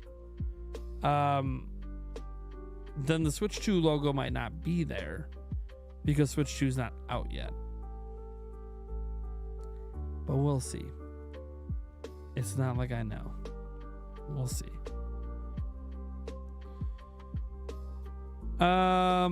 We'll grab lunch now. Might switch to my phone. Otherwise, enjoy the night. Get ready for pre-orders. I hope you get one on launch day. Thanks. Yeah, we gotta start wrapping up the stream here, anyways. What happens when the streak hits 420? Technically, nothing. God knows you guys will come up with something.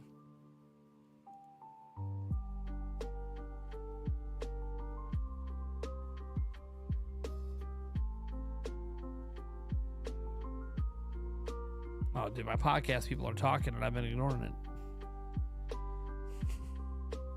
All right. Unless you say so on tequila. What? Oh, my God. All right. We're going to leave it at that, guys. Thank you guys so much for tuning in.